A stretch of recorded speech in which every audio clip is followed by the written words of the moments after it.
No one followed any of that. Oh, I'm going to.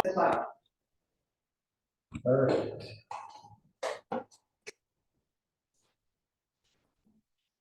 Okay, welcome to the CP3 SLA committee meeting for May 13th. Just in case you're here for, we did have some withdrawals this month, so if you're here for any of these items, they are not going to be heard tonight. They may come back at a later date, so please continue to watch the community calendar. Item number 4, which was the Bowery Oyster Bay at 1 Delancey Street, has withdrawn. Item number 5, Carlotta at 14A Orchard Street withdrew. Jan Kitchen at 65 St. Mark's withdrew. And Lucy's at 135 Avenue A withdrew. And number 15, Basketball City at Pier 36 withdrew. So any of those items will not be heard tonight. They may come back at a later date, so please watch the calendar. So the meeting is going to run in this order. We're going to take, we have an item number 2, which is B&H Dairy. They were here just for an outdoor dining. Oh, yeah. Oh, yes. That always happens. So we're going to start with a roll call vote for attendance. Clint Smeltzer, present. Sarah Bachu. Yes. Michael Lovario, present. John Fout, and Amanda Lou are absent for the moment. So that being said, we're going to start with B&H Dairy, which is here for their outdoor dining application. It is a simple application. They're basically proposing 2 tables and 4 seats out in front of their restaurant on the sidewalk. And they have agreed to our stipulations. We did just want them to come to speak with us tonight because you have had a few issues in the past with compliance. I know you've worked with Susan. She can probably elaborate just a little bit more on what the issues were. So during COVID, I know that you had structures on the curbside, on the sidewalk and the curb. And I think the structure adjoining your building was not in compliance. And so what we're doing is asking all the businesses that were not in compliance before to come to the committee, just because we want to really emphasize the need to follow all the guidelines. These are going to be a permanent program now. The licenses are going to be for several years. We don't want people calling it. So we know they've already signed your stipulations and agreed to everything. We just wanted people to just be very clear on how important it was. And anytime you have any questions on anything, you know, please call us. We've worked with you in the past. We want to continue to be helpful with you. Thank you. So it wasn't just that we're singling you out, it's anyone who's had issues, and there's a lot of them. A lot of people have had issues in the past, so don't take it personally in that regard, but we just want to make sure to press upon you that it is very important given the permanence of this program and the problems we've had in the past with both enforcement and compliance. So we just want to make sure that the program can be successful for everyone, including you. So thank you for agreeing to the stipulations. That's a great first start, and hopefully we'll have no problems going forward. They should just vote. Do we need to vote on that? Because it was Yeah, approved? because they're here. Okay. So then we will take a vote to approve the B&H Dairy as it was submitted. I'm sorry, yeah, B&H Dairy Kosher Restaurant as it was submitted for 2 tables, 4 seats on the sidewalk cafe directly in front of their property. And they agreed to our stipulations, which is closing all outdoor space by 10, not having any outdoor speakers, and complying with all of the other requirements of the open dining program. Sarah Bachu? Michael Lovario? Yes. Clint Smeltzer, yes. So, Okay, I think we should just also acknowledge what an iconic, important business you are to the community. I have a question. This is separate, your approval is separate from the DOT's. They're working on it. So they have already vetted you. They don't send you to us until they have vetted you. They have made sure that you will meet our requirements. They are now waiting to hear from us so that they can send you your license. It seems like they vetted you, so you and the board has supported you, so I don't think you have any. Yeah, I got an email like about 10 days ago saying, we got your form, we cashed it, we got the payment, and we're just waiting for, so here we are. Yeah, so we vote at the end of the month, so I think you'll be fine. Okay. Thank you Okay. very much. Okay, Do thank you you. need us? You can go. Nope, you're free to go. Thank you. Unless you have just want to stay and enjoy a community meeting, you're welcome to, but you don't. Really, that might be. I know. Just install the AC for the restaurant. Perfect. Oh, but I really appreciate and see you at the manager. Yes, Always waiting, huh? yeah, good luck. If you have your bag, you can sit outside now. Thank you. Thank you. Thank you so much. Okay, thank you, see you soon. Thank you. Okay, so this month, unfortunately, I know recently if you've been attending our meetings, we have been doing an expedited process for certain applications that are simple with no issues and are generally replacing something that may be there and using the same stipulations, et cetera. We don't have any of those that are quite so simple this month, so we don't have any expedited items, unfortunately. So, but I know we do have a couple items that we are going to have a lot of people here for, so I know number 14, which is 151 Avenue A. It was El Primo Red Tacos. Can you raise your Zoom hand if you are here for El Primo Red Tacos, number 14, 151 Avenue A? Okay, Craig. Just give me a quick, there's a bunch of people here for it, right? 3, 4, 5, 6, 7 people just raised their hand. Yeah, okay. So we're gonna go ahead and take number 14, we're gonna take that item next. Okay. So it's number 14, it's El Primo Red Tacos at 151 Avenue A. If you are the applicant and the representative, please raise your Zoom hand. I'm gonna lower everyone's Yeah. hand right now. Yeah, so for right now, if you're a member of the public here to speak on this item, please do not raise your hand. We're gonna start with the applicant and the attorney or representative, and then we will hear from the public. Cool. We have Frank. So Frank is the attorney. And Dan.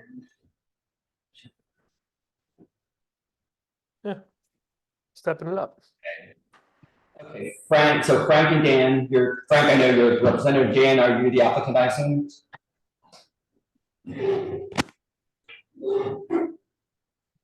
You can go ahead and unmute yourself, Dan, yeah. I can have my phone. Okay, so Dan, you are the applicant, correct? Dan, me? No, I'm not. You talking to me? I'm sorry. Yes, Dan Sheffy. Yes, I am not an applicant. I'm a neighbor.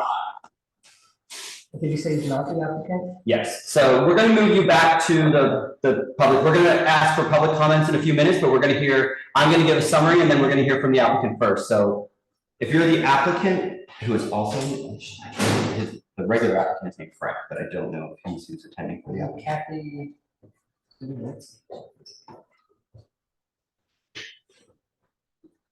Oh, I have a Frank Neri. Frank Neri, that is the applicant, yes. So Kathy, are you the applicant or are you a member of the public? I am a member of the public, a neighbor of. So we're gonna hear from you in just one moment. I'm gonna give a summary and then we're gonna hear from the applicant and then we're gonna hear from the public, so. Okay, so I'm gonna give a quick summary of this and then Frank, please feel free to correct me or add anything that I missed.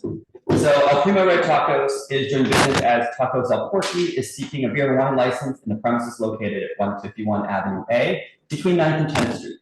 It's an application for an establishment with less than 74 people, 5 tables, 10 seats, with a full kitchen serving tacos during all hours of operation. They have no TVs, they have accordion windows, and background recorded music only.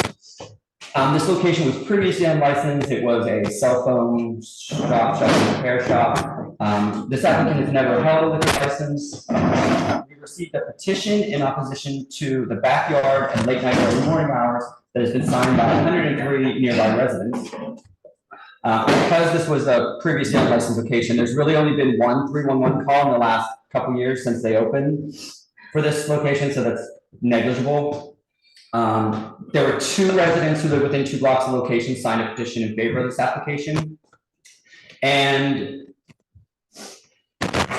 so, I have a few other comments to make, but I'm going to go ahead and give the applicants a moment to speak. So, and the other thing, their hours are proposing, they are 12 p.m. opening Sunday through Thursday, closing at 10 p.m. and opening at 12 p.m., closing by 1 a.m. on Friday and Saturday. So, Frank, do you have anything else to add to this?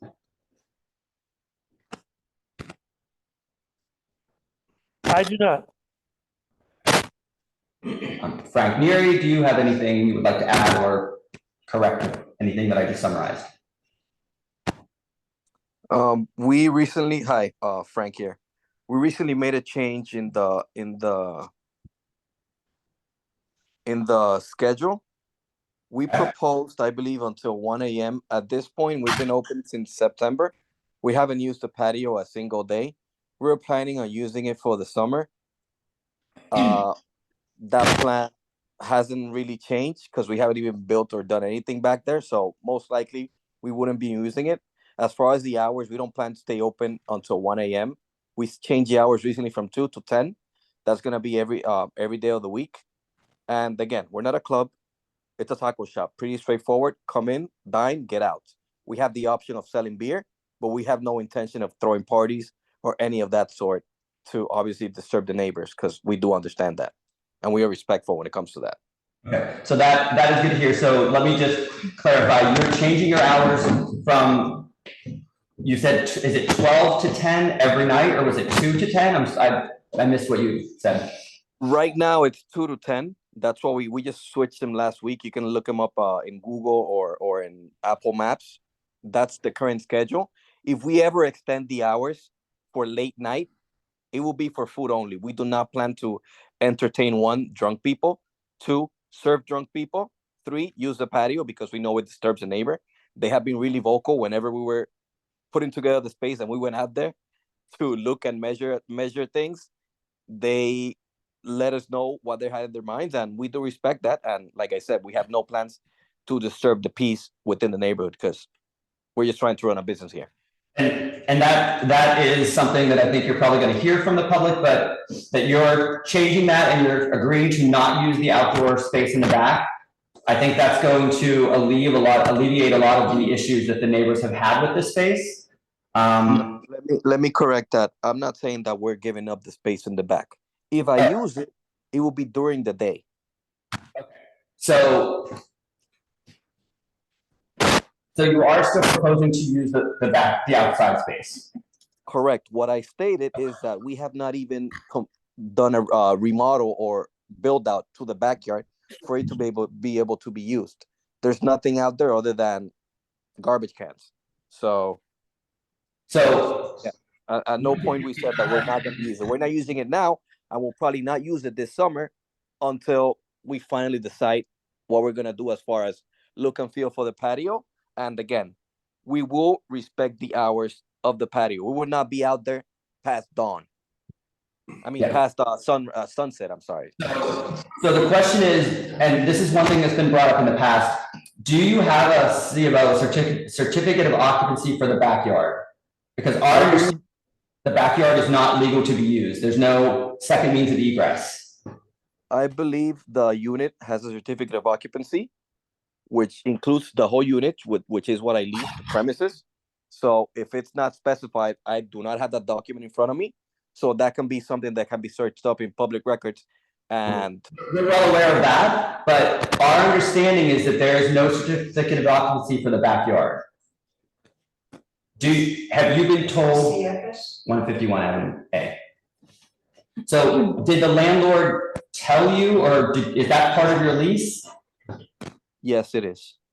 That's going to reach space. So, but we will preempt that by saying that that is a very common thing that landlords will tell people that as part of their marketing plan. But very frequently we encounter situations where it's not correct and it is not legal to use the backyard. Is there a second means of egress from that backyard which does not involve entering through the same building and premises? I'm sorry, can you repeat the question? Is there a second exit out of that backyard space which does not involve exiting through your business and premises? Through the basement? That's still your premises. That's where your kitchen is, correct? No, my kitchen isn't. I don't have anything in the basement. There's a basement which is belongs to the building. My kitchen is within my unit, within the tiny space. Through the exact same building. So if there's a fire in the basement, people can't get out of the backyard. That's correct. So that is probably one reason that gives us pause and makes us think that you probably are not legally allowed to use the backyard. So that may be its own problem. Susan, our district manager, is actually looking up to see if there is a C of O right now at the moment. But we can move on from that for now. The other thing I would like to point out is, I don't think you are still doing this now, but I know in the beginning, you are selling tequila and margaritas when you would only apply for a beer and wine license. Even with a temporary license, you still only apply for beer and wine, and you were selling margaritas. Are you familiar with tequila or agave wine? So here's the thing. That was my suspicion. I did not come in and sample this myself, but your menu, the menu that you sent to us, says tequila. We have had situations where the state has fined a client, an applicant or a business owner, because you can't advertise tequila without specifying it's a wine-based tequila. So, Clint, can I interrupt you a second? yeah, go ahead, Frank. I am aware of that, and I agree with you. That's why we filed our application with the authority with the exact same menu.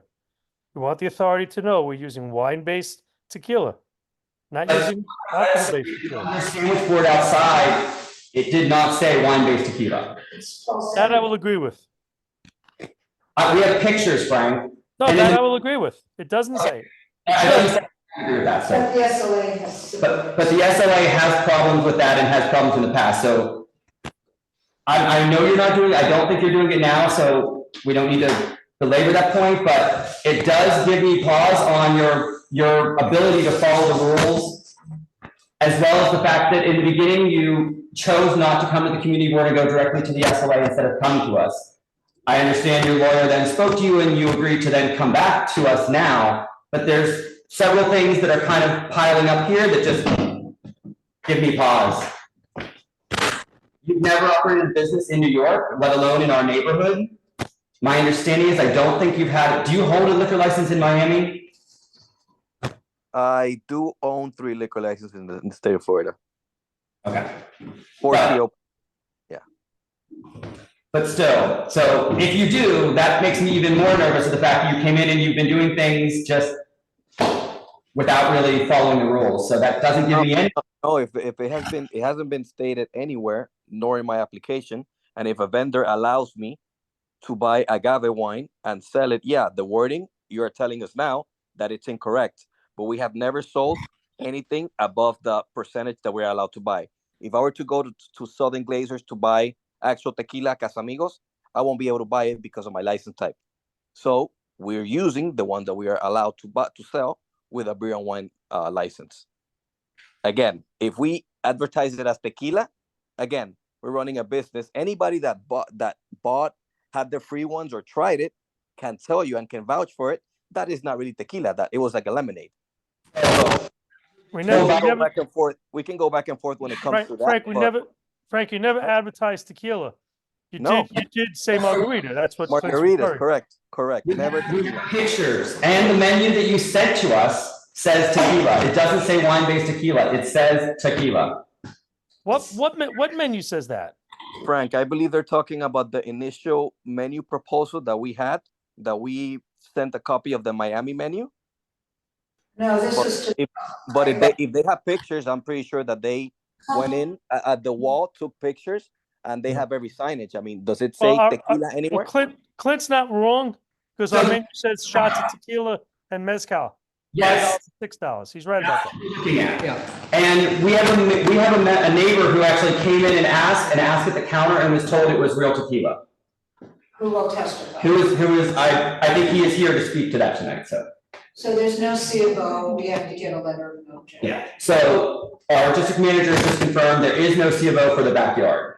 There's no C of O. Oh, there's no C of O period, let alone So for we the have to backyard. get a letter of no objection.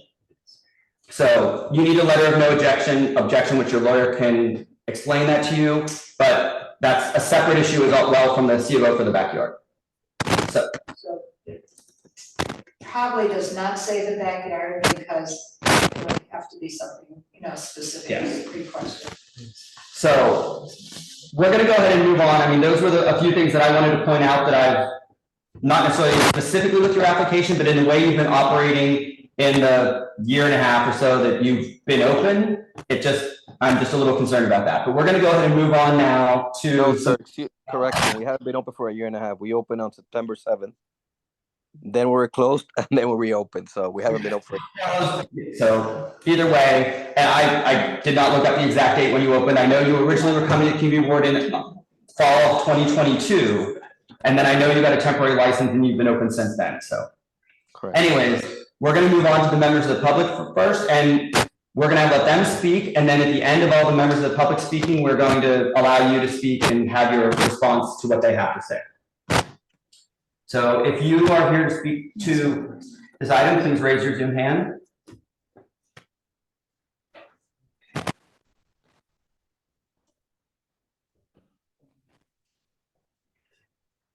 Okay, so I have.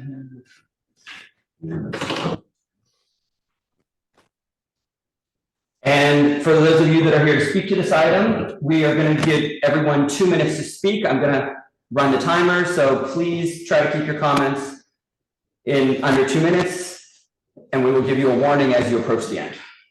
So I'll just promote them. Yeah. One individually. Perfect. So it looks like Craig, I think you've been promoted to a panelist. Go ahead and unmute yourself and speak.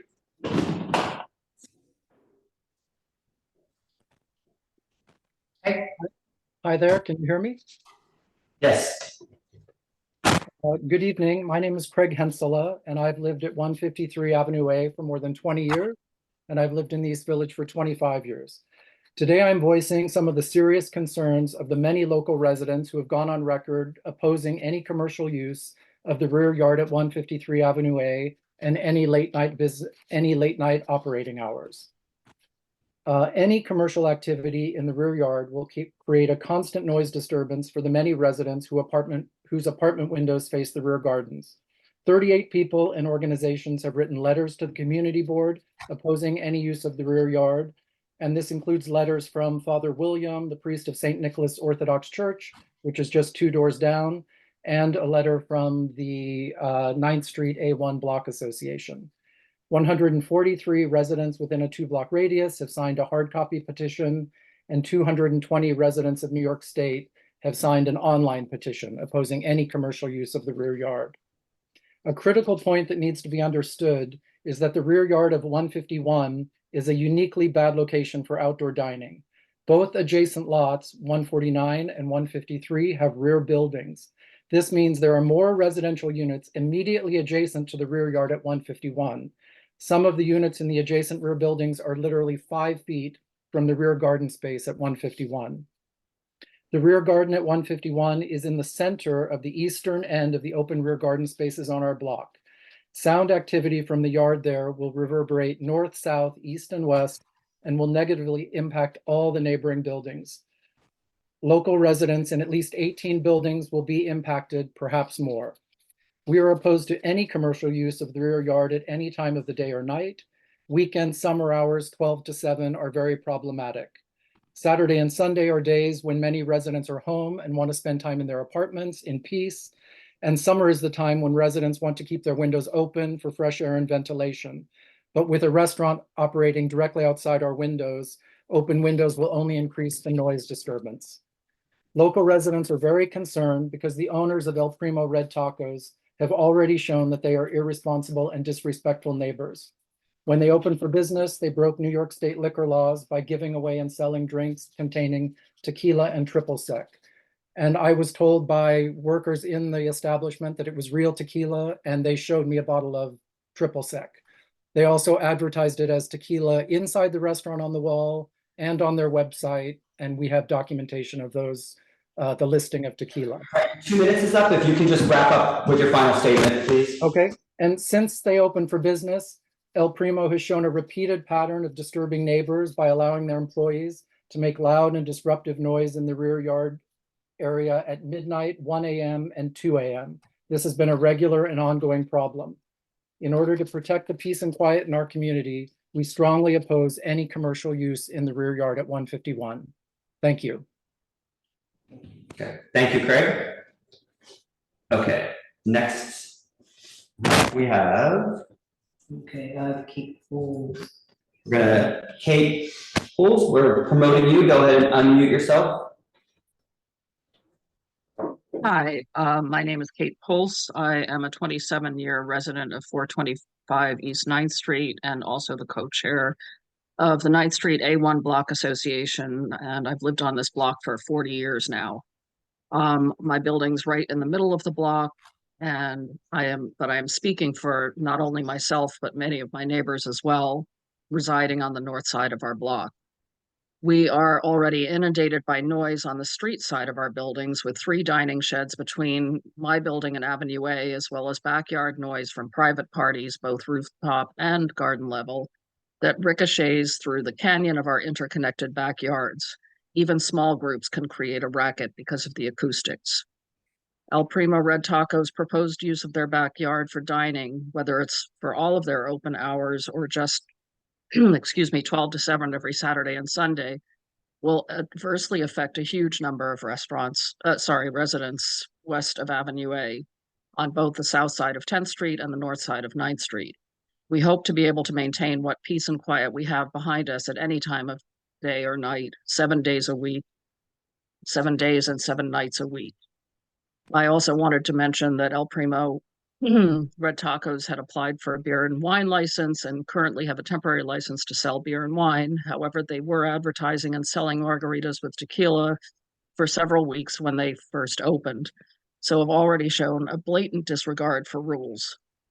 Excuse me. This already bodes terribly for the proposed backyard use. We vehemently oppose the commercial use of any backyard that will affect us. Thank you. Thank you, Kate. Next, we have Daniel. Yeah. Dan, we promoted you. Go ahead and unmute yourself. Okay, Dan. I guess you can't see me, but here I am. Hi. So my name is Dan Sheffy. I'm a resident of East 10th Street house, East 10th house, a 5-story, 5-unit mid-block residential condominium on 272 East 10th Street. We are mid-block on the south side of the street between East 10th and First Avenue and Avenue A. The point I'm here to make, along with my colleague on East 9th Street, is that this is not just an adjacency problem next to the restaurant on Avenue A. It goes all the way east to from Avenue A to First Avenue from north to south. So though we're not literally next door, we're closely connected and deeply tied to the backyards and garden areas we share with the entire block all the way around. In each of our buildings, our apartments look onto the street as well as the backyard garden areas. What's on the street is one problem, but the prospect of a backyard garden being used for business with a restaurant has never happened before. No business has in the 22 years we've been here and lived here. It's disruptive and problematic. And furthermore, as previously mentioned, workmen cleaning out pots and pans in the middle of the night or early in the morning behind the restaurant is disruptive, thoughtless, and unnecessary. Furthermore, the out-of-town nature of the developer means that they're not neighbors, they're not sensitive to the neighborhood, and they're not sensitive as friends or neighbors, or even from New York City. They have no local connection, and this is especially true for rear garden areas that we all share. It's distressing and worrisome. I think other people have said, we can deal with our neighbors, we can deal with our friends, but we're not prepared to have a true sense of disruption and upset by an out-of-town business doing commercial business, especially for all of us who share the back full block private area being used as a non-commercial space. That is what it is and has been, and we're hoping not to disrupt that in the future. Thank you, Dan. Okay. Okay, we're going to move to Kathy. You've been promoted. Go ahead and unmute yourself. And I'm just going to ask, we've heard from several people and we're definitely getting the point. If you can, summarize and add to what some of the previous speakers have said, that can help. Because we do have a lot of items to get through tonight. We were just being nice and taking you at the beginning. So Kathy, go ahead and speak. Thank you. I will be brief. I don't have the expertise of many of the people who spoke or have tonight or have spoken in the past. I am, however, a resident of 149 Avenue A. I'm right over the wall from 151 Avenue A. My window looks out onto my courtyard and the courtyard of 151 Avenue A. I moved in when I was a student at NYU in 1971, and I've been there ever since. And I can tell you that sound bounces very loudly in those courtyards. We have learned not to speak about personal affairs in our own courtyards because our neighbors above will hear our talks. And we have also heard people over the years who may have a party now and then in the evening. And it's as if, honestly, I'm not exaggerating, as if the party is in our apartments. And so we close our windows. I am sure that if someone is doing commercial business at 151 Avenue A, we will hear it very loudly, louder than I think that you might even be able to imagine. I also have family at the church on the corner at St. Nicholas of Myra, who are very concerned about this noise causing trouble at the church too during the events that they celebrate. For example, this week is a very holy week. How would someone at the restaurant know this for the Ruthenian congregation at the church on the corner? And I think that's everything that I can add at this point. Thank you very much, Kathy. Next we have Elizabeth or Liz Reynolds. You've been promoted. Go ahead and unmute yourself, please. Hold on for 1 second. Okay, can you hear me? Yes, we can. Okay, I'm actually reading something on behalf of my building and my tenants. Kathy is actually one of my tenants. So I'm just going to go ahead and read it. My name is Elizabeth Reynolds. I am a co-owner of 149 Avenue A, which is located directly next door to 151 Avenue A. We at 149 Avenue A are a family-owned, mixed-use, affordable housing building, which was originally purchased in the early 1940s. The residents of our building form a close-knit community of seniors, young families with infants, children, and career-oriented adults. A number of our tenants have lived on the premises for over 4 decades. Our property consists of 2 buildings, one front and one rear, with a courtyard between the two. Our courtyard directly interconnects with the backyards of 2 adjacent neighboring buildings, the backyard of 151 being one of them. On behalf of our tenants, myself, and the other co-owners of 149 Avenue A, we strongly oppose the use of 151's rear courtyard for outdoor dining purposes.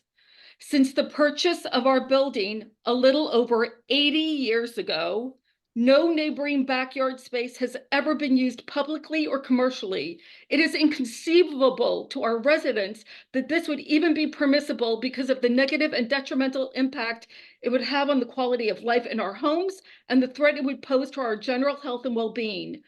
Due to the natural acoustics of the interconnected courtyards and the surrounding buildings, the sound of voices, music, and drinking would reverberate and amplify. This would make the noise unbearable, made even worse by the close proximity of this proposed dining area, which would literally land 2 feet away from our building. Finally, as part owner of 149 Avenue A, I am incredibly concerned about the risk of losing tenants due to the severely diminished quality of life that this situation will create if this establishment is permitted to operate beyond its brick and mortar space. I'm asking the committee board to please not allow this to happen. The end. Thank you, Liz, for that very detailed letter from you and your residents. Thank you. Next we have, okay. That seems to be all the public members, or members of the public, sorry, I'm mixing up my terms. Oh, I have Ms. Sewell. Liz just raised her hand. Okay, we have one other person, Laura Sewell. Yeah, Clint, I'm so sorry. I just wanted to clarify the storefront situation. This is not the cell phone store. The cell phone store is still open. It's in the former Mamani Pizza, just for your reso. I can correct. It doesn't change the licensing situation, it's just not the right structure. Still unlicensed, correct? Was the Thank pizza, you. was the pizza place was still unlicensed, correct? Yes, it was a takeout place. Okay, so there was, okay, thank you. I will correct that though for the resolution, thank you. Okay, thank you for that, Laura. Susan, actually, our district manager wanted to add something as well. Yeah, I just wanted to give some information. I see residents have been calling and making complaint about illegal use of the backyard. The inspectors came and they said there was no evidence. They didn't see tables and chairs set up. So I want to let you know, you can't complain about the use until they use it. Well, Have they been using well, it? from what they're saying, it's not that they're using it publicly, it's they're using it to pressure wash the pots and pans in the backyard making noise. Okay, so they're coming and looking for commercial use. They're allowed to use the backyard legally to wash pots and pans. They cannot use it commercially. So they did, I just want to clarify, they did come, they did look for tables and chairs. You can't report that until there are tables and chairs out there. If the issue is noise in the backyard, that's a different issue. And both the community board and the police precinct can work with you on that. Okay, thank you, Susan. Okay. Where Oh, wait. is his hand again? Okay, Craig, we're gonna give you 20 seconds. We're gonna promote you back, just if you have something really quick to finalize that, and we need to move on. Can you hear me? Yes, you can, go ahead. Okay, just responding to what Susan said, from a neighbor standpoint, there have been repeated and ongoing noise problems from the backyard, and it's the El Primo Red Tacos staff out in the rear yard at 1 a.m., 2 a.m., and midnight. And it's also them playing very loud music inside and leaving the rear door of the establishment open at midnight and 1 a.m. And they've been asked repeatedly to keep the noise down, and there's been no change in their behavior.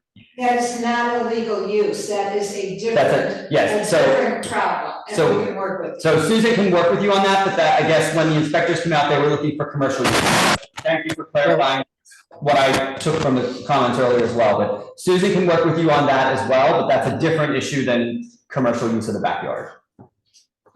So thank you, Craig. Okay. So Frank, before I give you a chance to respond, I'm gonna just kind of summarize and propose something here. It sounds like I have not heard a single resident that has any issue with your business operation in your store. It sounds like the main thing they are completely opposed to is the backyard. You said earlier at the beginning that at the moment you've done nothing to the backyard. You don't know that you will have anything done with the backyard, at least for this summer possibly. Is it something that you would be willing to forego the backyard use for now? You can work out whether it's actually legal to use the backyard, figure everything out, and then come back next year with a plan if that's something you choose to do. Is that something you would consider? Because I've heard no comments or complaints at all about your business itself. It's all been about the backyard. Well, when it comes to the backyard, yeah, we can reconsider. What I would like to stop is a constant harassment that I did personally. I personally saw firsthand the day we opened. People ran down the stairs and started using foul language, which is not appreciated. I had to ask specifically myself, 2 or 3 people to respectfully leave the space. As far as the pots and pans being washed in the back, honestly, I am not aware of that. I do have a manager on site, and there's a reason why we have a 3-compartment sink. If they're using or hosing down floor mats and stuff like that, we are legally allowed to do that. If the music is loud, there's actually a tenant from the building that has requested it many times. We lower the volume.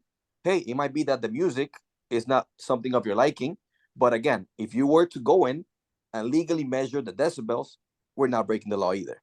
So you can take that approach. I would suggest you work with your neighbors. You're going to have a much better relationship, and they shouldn't have to ask to turn the music down or keep your back door shut. If that's a problem, that should be something you're willing to do to make nice. And I understand it's a difficult situation if the neighbors are harassing you. That is also something that can be addressed, but so I guess to circle back around, are you saying you're willing to agree to not use the backyard at this time? And that can be something that can be addressed at a later date? I would say so. I would agree to not use the backyard, at least not this year. Okay.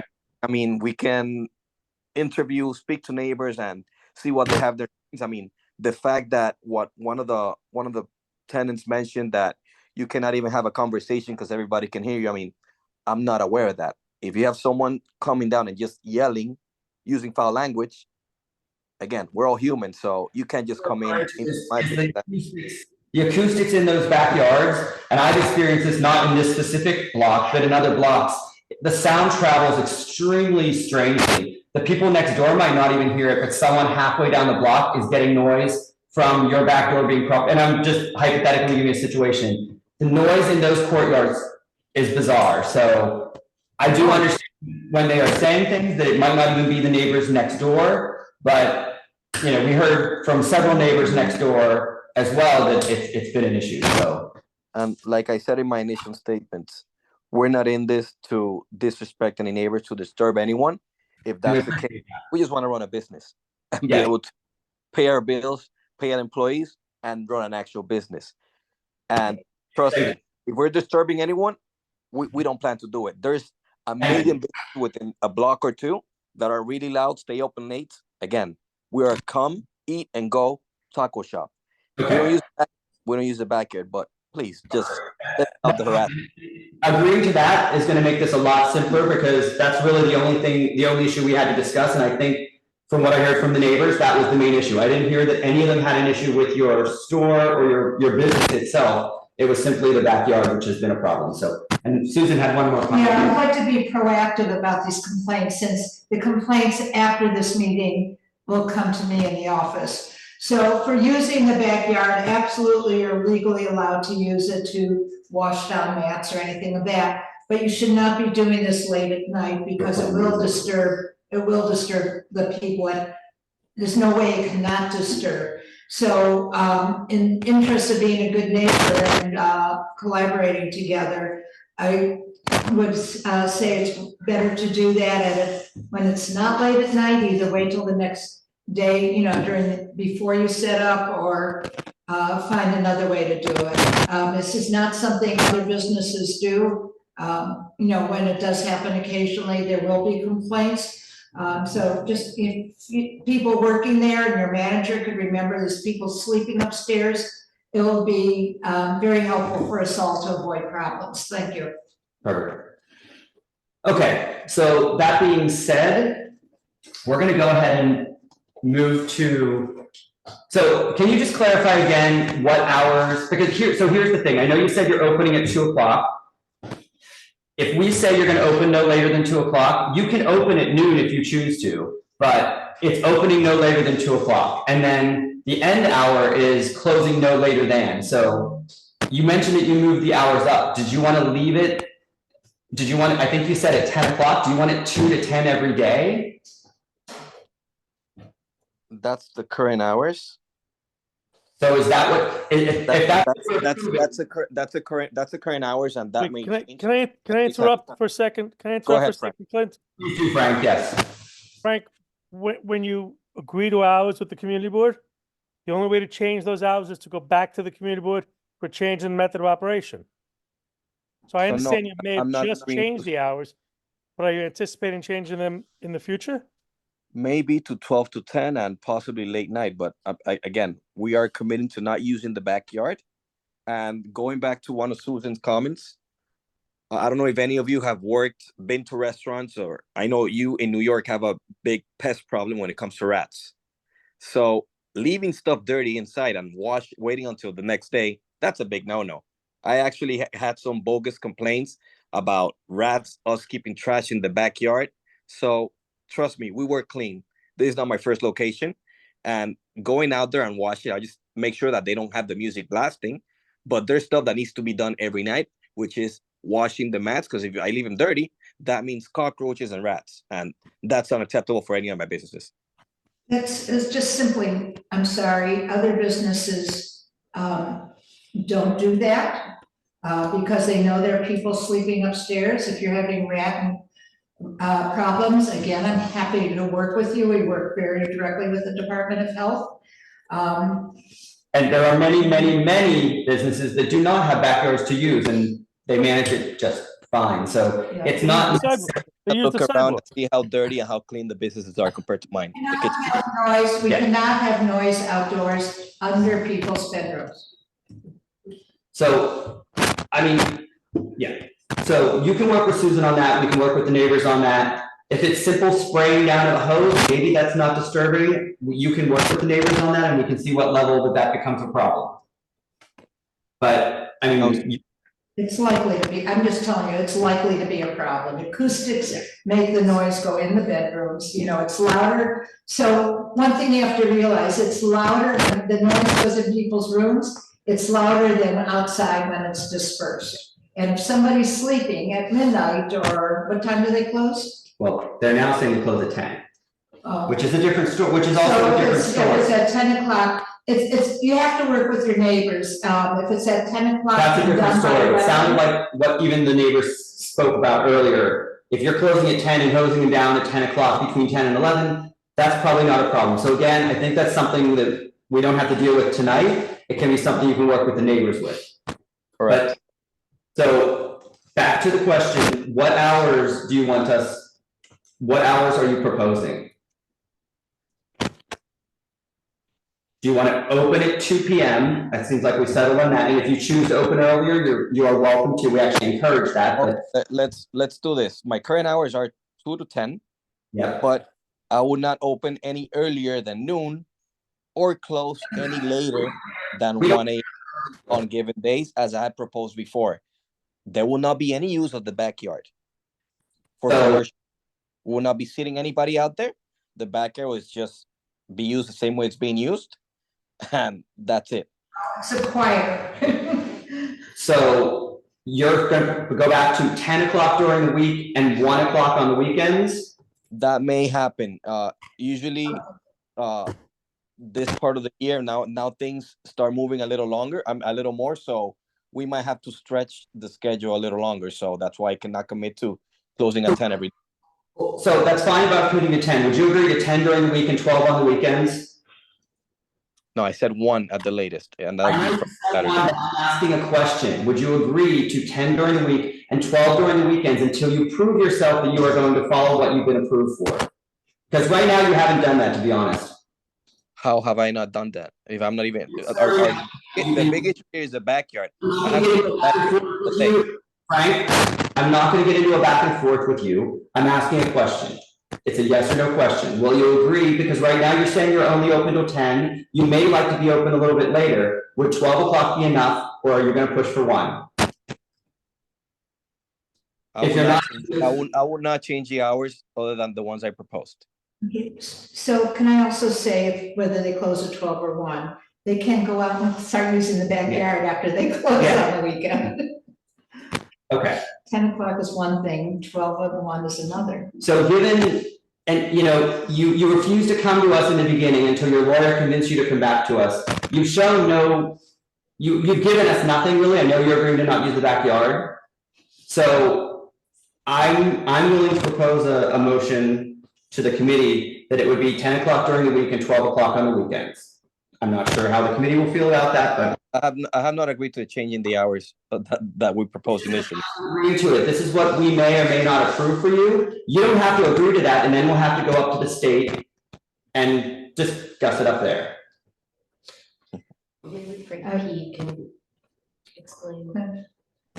I would ask you to include in the resolution and stipulations that they will not be using the backyard for operational purposes after 11 p.m. So, committee, let's do a straw poll. How does everyone feel strongly about 10 during the week, 12 on the weekends? What standard would we set if he wants to come back at 1? Like, obviously we don't want him to be following his stipulation. So is it come back in a year for one? Like, Well, generally, to come back for a change, we expect you to be operating at least a year to show that you're a good operator. yeah, I just want him Yeah. to. So, you know, you always, even if we approve 10 during the week and 12 on the weekends, In the state. you know, you can always come back at a later date, but we generally want you to show us at least a year's worth of operation so that we can see that you're a good operator. And you know, the thing is, we don't know much about you. You don't have any other experience in our community, so we don't know. And, you know, that, Wow us. and you could, yeah, you could impress us. So that's generally how we operate here. I think Susan's point about not using the backyard for cleaning after a certain time is the most reasonable Yes. mitigation of the situation to make sure that we don't have noise in the back. So if we can work out something to agree to that, I think that's sort of key. So what do we feel about 12 or 1? I was proposing 12, but if we give them 1 on the weekends, the neighbors didn't have a huge issue with that either. I was just kind of trying to do that to head some problems off of the past. Do we feel like giving him straw poll for 1 o'clock, or, well, I guess not straw poll, it's an either or. What do we think about 12 or 1? I'd be okay with pushing for midnight. You'd be okay pushing midnight? I'm okay with either. I just don't want them using the backyard Using the backyard. at a certain time, you know. I agree with John. And loud music, they need to close, I mean, just like we do, I mean, this is, yeah, just like we would do on other locations where we ask you to close the back doors at 10 o'clock. 10 p.m. That's exactly what we want. So like almost always all our stipulations include closing your back doors, and music and stuff is shut off at 10 o'clock at night. So if you can agree to closing your back doors and not using it after 10 o'clock at night, every night, you know, so how about that this, would Frank? make us happy, I think. Sorry to cut you off, John, but how about this, Frank? We'll give you the 1 o'clock on the weekends if you choose to do that, but there's to be no use of the backyard, whether it's for hosing anything down, whether it's for any of that, after 11 p.m. You can't stay open to 1 and then hose things off after you close in your backyard. Repeat that last part. I said you can't stay open until 1 o'clock and then be hosing things off and doing stuff out in the backyard that's gonna bother the people that are trying to sleep. That's why we were suggesting earlier hours, but we would be willing to give you operational hours until 11, or I'm sorry, until 1 on the weekends. But you can't go back in the backyard and be doing anything around in the backyard. Is that a compromise you can agree to? Yeah, what am I gonna do with dirty mats inside? That's your problem, I'm sorry, but a lot of other restaurants don't have backyards and they figure it out. And a lot of other restaurants are really dirty. My restaurants are clean, so that's I don't have any pests inside my restaurant. You know, You can do in between shifts, you can do a cleanup. That's what my partner's restaurant in our neighborhood does. So you can do. Yeah, that's definitely an option. And we have new mats as well that we can just swap out. But again, leaving them, even if we don't hose them down, leaving them dirty outside, it's gonna create a problem. And guess what? When there's rats and everything within the building, who are they gonna come knocking to? It's gonna be me. So again, our intention is not to disturb anyone or create any. This can be spoken about. And guess what? We might not even stay open until that late on weekends, but we just want to have the option there. And if we speak, and if we have communication is key here. That's the key. So we're willing to give you the option to staying open later, but we're saying that you can't stay open later and then do things afterwards in the backyard. That's something you will agree to. Yeah, well, what happens if one of my guys if they have a spillage and they need to hold something down? What's gonna happen? They leave it dirty?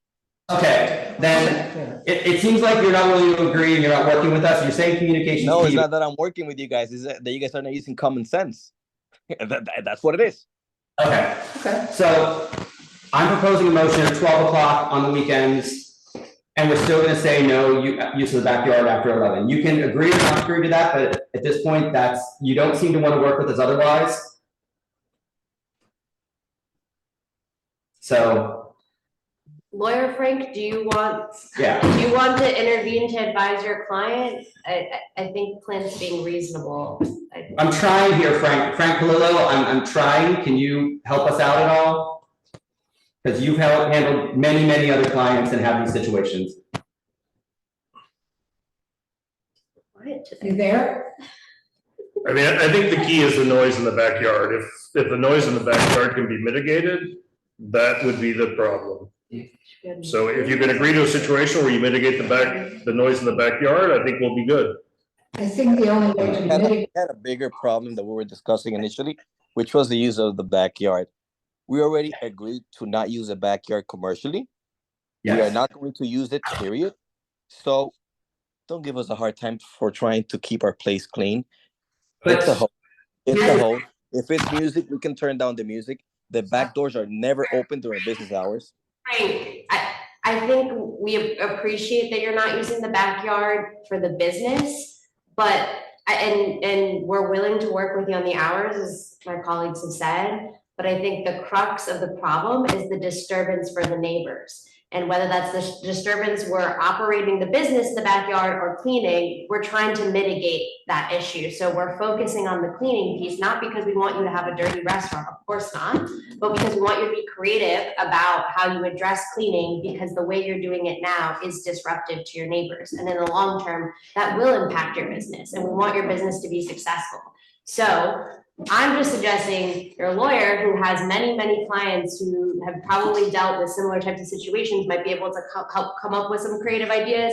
You can contact other businesses in the neighborhood to ask them how they deal with it. As others have said, pretty much no one has a backyard. That's very rare in this community board. So there are other ways people are figuring it out.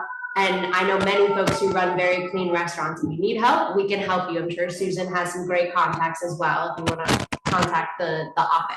But having a proactive relationship and positive relationship with your neighbors is only going to make your business more successful.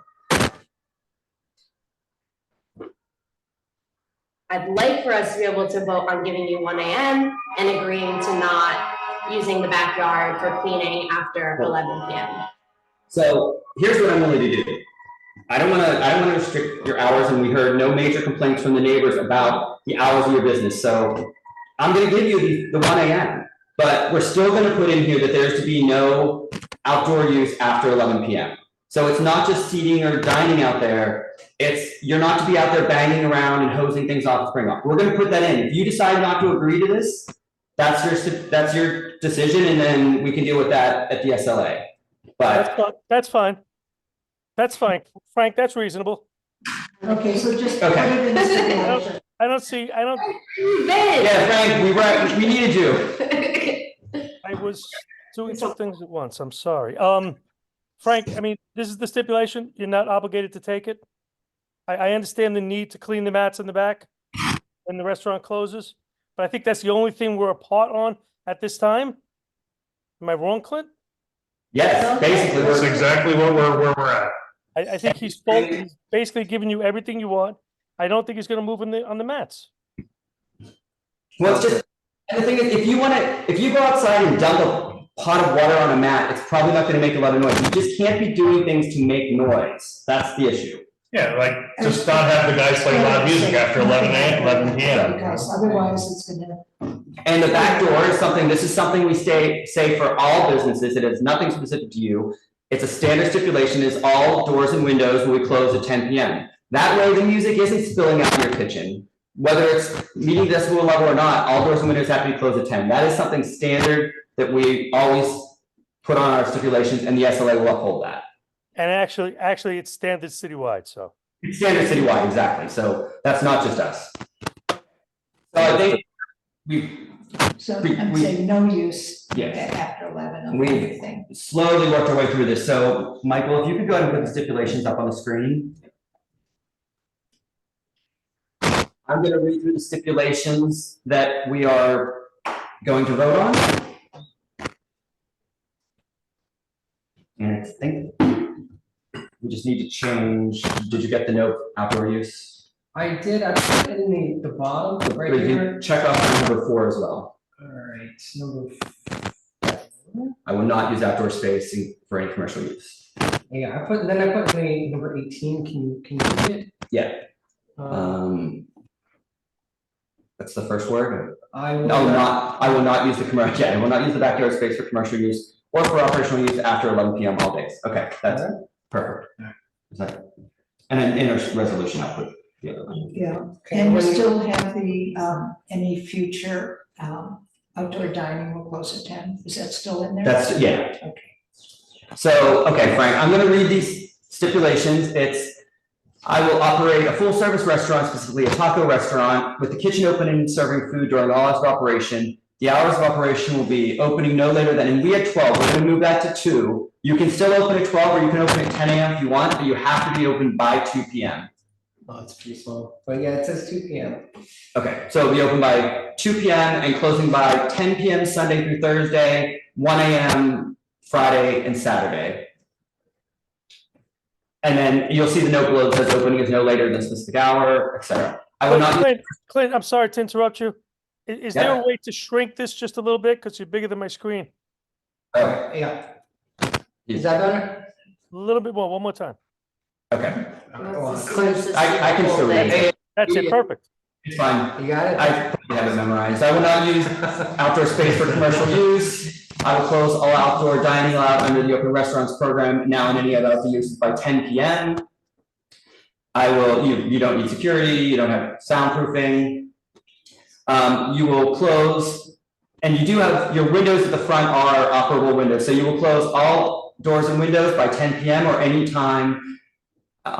Amplified music, not limited to included DJs, live music, and any other non-musical performances are being played. You will not have DJs, live music, third-party promoted events, any event in which a cover fee is charged or scheduled performances. You will play ambient recorded background music only. You will not apply for an alteration to this method without coming to CD3 first. You will not seek a change of class without coming to CD3 first.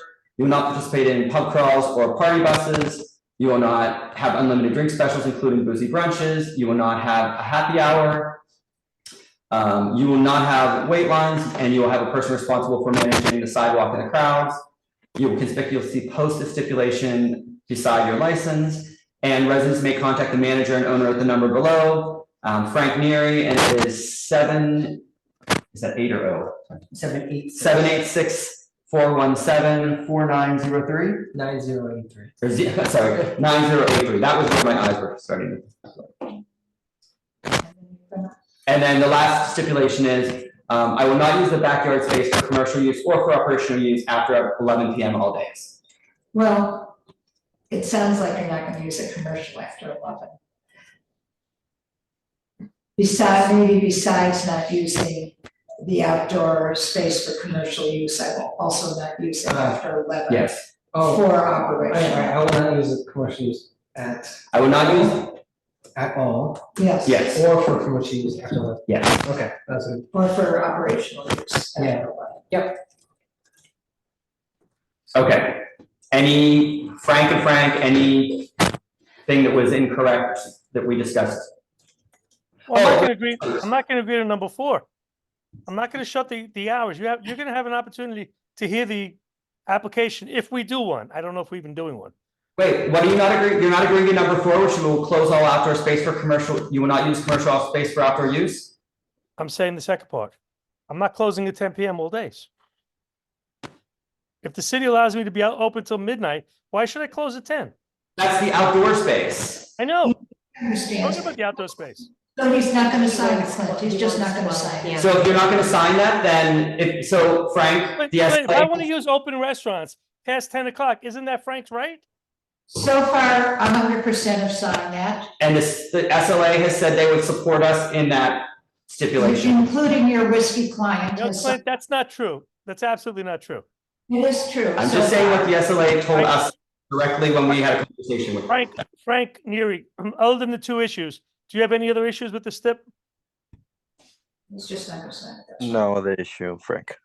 All right. So let us discuss it, Clint. I don't want to take any more of your time. Want to use it. Yeah, so, Doesn't sign it, doesn't sign it. yeah, Frank, your client actually even was not even proposing it to use it after midnight. He was gonna close it earlier than 10 anyways, but either way, that is a stipulation. You can choose to sign it. Let us discuss it. He's talking about future outdoor dining. Yes. Talking about the future. Yeah, no, I understand. So, okay, so that was the only, there was, other than that, which we were disagreeing with, there was nothing else on there that we needed to correct based on our conversation, right? I didn't see anything else. Frank? Okay, thank you. Okay, so that being said, we're gonna move to a committee vote. Sarah Bachu, Yes. Amanda Lou, Yes. Michael Lavario, No. okay, John Bow, Yes. Clint Smeltzer, yes. Okay, so the motion passes. Frank, you'll be sent the stipulations. You can, as you know, you can choose to sign or not sign. That's up to you. Thank you for your patience and your consideration. Thank you. Good luck at your other meeting, Frank. Thank you. Okay. So, that being said, sorry that one took long. Where are we here? So, I think the other item that we were possibly gonna take out of order, I know there's a bunch of people here, I think, for 120 Orchard Street. If you're here for 120 Orchard Street, please raise your hand. And I know we have one person here in person. Okay. Yep. So we're gonna take, the next item will be 120 Orchard Street. It's number 12, Arpeggio One Hospitality LLC, 120 Orchard Street. Would the applicants and their representatives please raise your Zoom hand first? Everyone else, the members of the public, please put your hand down for the moment. We're gonna listen to the applicant first.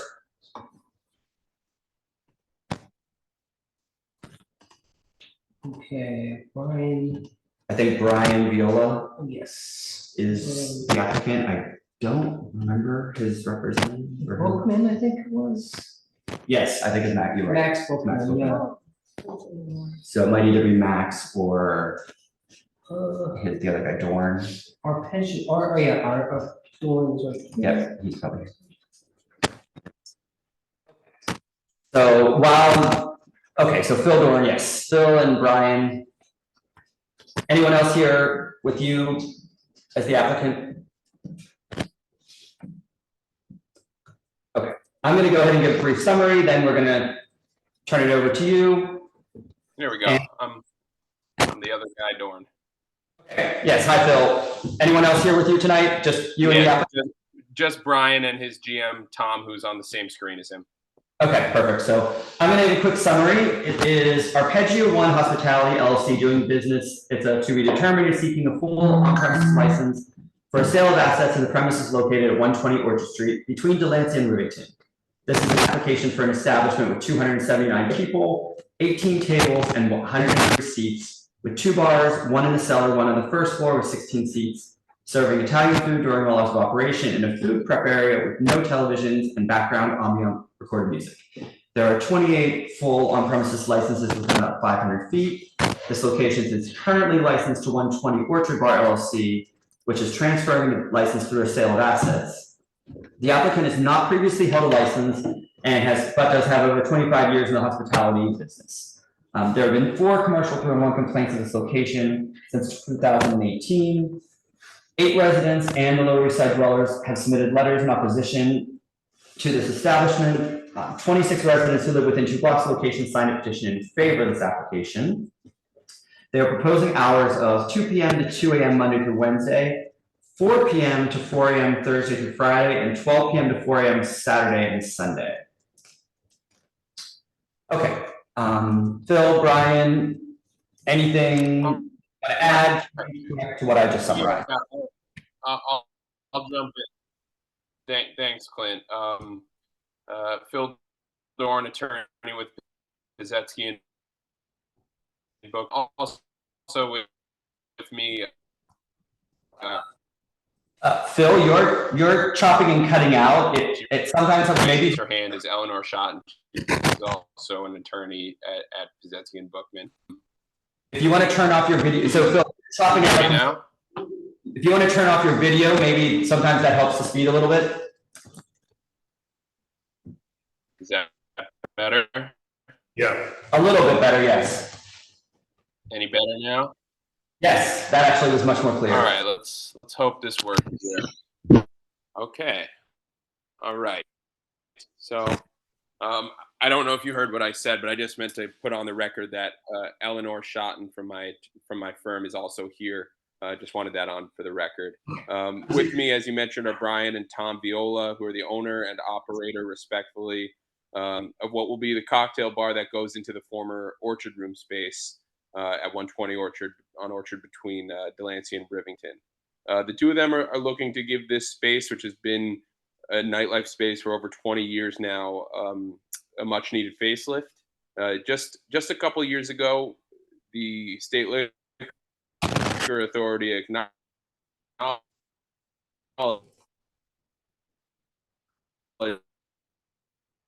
that this space at their full board meeting. Exact hours of operation and music that the state liquor authority granted just a couple of years ago for this space. It is the exact same method of operation. We're confident that the SLA will turn around and give us the same stipulations that they gave the last tenant. So we come to you asking, to come to an agreement here so that all parties can leave happy.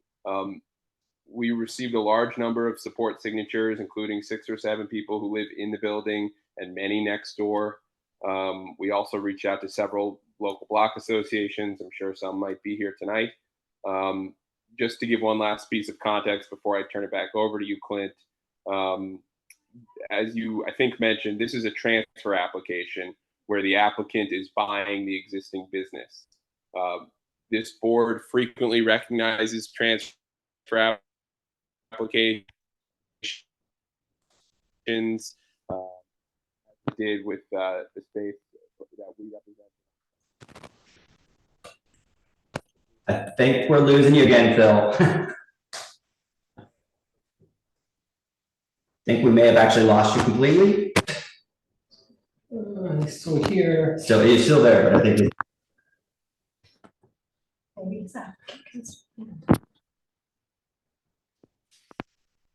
okay, Phil, it sounded like you were kind of wrapping up anyways, so I don't know if Brian, if the applicant wants to, if you had anything to add to that. I think that's all, if you can hear me. Okay, we did hear that. Yes, you had cut out previously, but we heard that. Thank you. Okay, so Brian, as an applicant, did you have anything?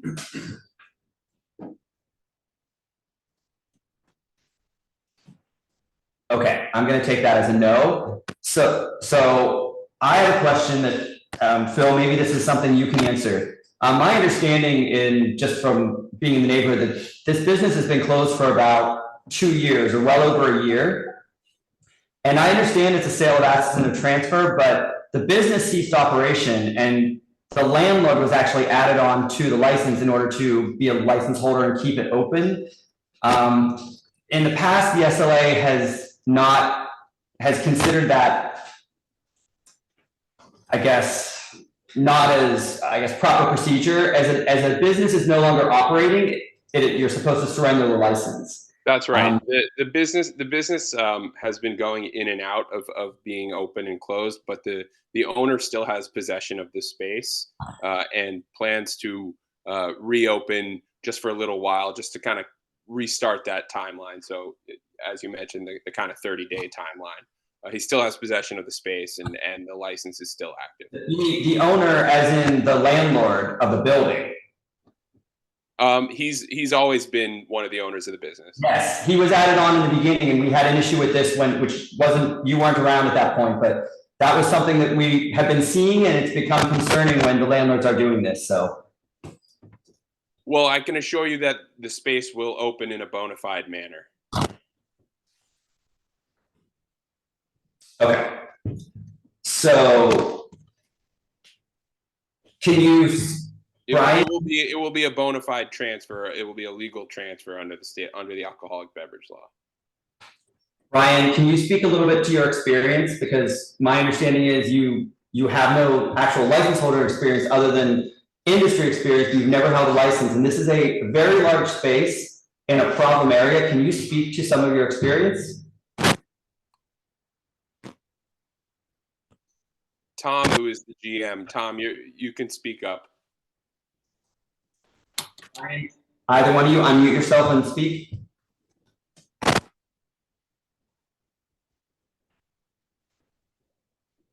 Hello, can you hear me now? There we go. Now we can hear you. Yes, my uncle, I used to work for my uncle years ago. He had a bar for about 25 years in Harrison, New York. And it was like a bar restaurant. And that's the bulk of my experience. I first started out working at McDonald's. I was a manager at McDonald's for a few years. Then I started working for my uncle when he had a bar. And he's passed away since then. And but no, I wanted to have this opportunity to with my son, who knows a lot about New York City and knows nightlife, to open this bar and do the right thing and make it a nice cocktail lounge and have a nice place for people to go and enjoy themselves. Perfect. Thank you, Brian. So Harrison is up near is basically what I can tell. So, but you don't have any kind of nightlife experience in the city or in a saturated area? I mean, 25 years of experience at a bar restaurant, whether it's in Westchester or New York City, is a significant amount of experience. Not when you're talking about a bar in Hell Square. I mean, it's a unique area that is not comparable to Westchester. I understand that, but I don't think the state liquor authority is going to. Oh, yes, they've actually stood by us on this before. So, and Brian and Tom, I think Brian spoke. Tom, did you have any other experience? Yes, I've thrown events at Arlene's, at Mr. Purple, many venues in LES. A frequent person who goes out in LES every weekend, so I know the neighborhood very well. I went to FIT for school. I've been in and out of the city my whole life, so it's just a kind of natural progression for me to have a venue with my dad instead of renting other people's venues. Would have been really nice to have that in the application. I'm sorry. I think it was in my bio. I'm not sure. So the thing is, this has been a problem location for years. And okay, you know what? I'm sorry, we're getting into a discussion here, and we have a lot of, I think, members of the public that wish to speak about this application. So unless there's anything else, you've answered my questions, but we're going to move on to the public. I just want to say it definitely won't be Max Fish. So I just want to put that out there. Like, it's not going to be nothing like Max Fish. Think the complete opposite. Thank you. Okay, so we're going to move on to the public now. Ask people to raise their hand. Yeah, I'm sorry. I had asked you to lower your hands. If you can raise your hands if you're here to speak to this item from the public. Okay, so we have a Marcel. So we're going to start with Marcel. Hello, hi. Could you hear me? We can. Yep. Hi, I'm Marcel. I actually live on Orchard Street, and I've lived in the area over 20 something years. And I know this is a very problematic establishment. It's with the previous operators, and Orchard Street, as we know it, is basically an unraveling problem with every new applicant, with every existing applicant. I feel a bit uncomfortable, like knowing that this place, I know I live under an establishment that was actually a license transfer.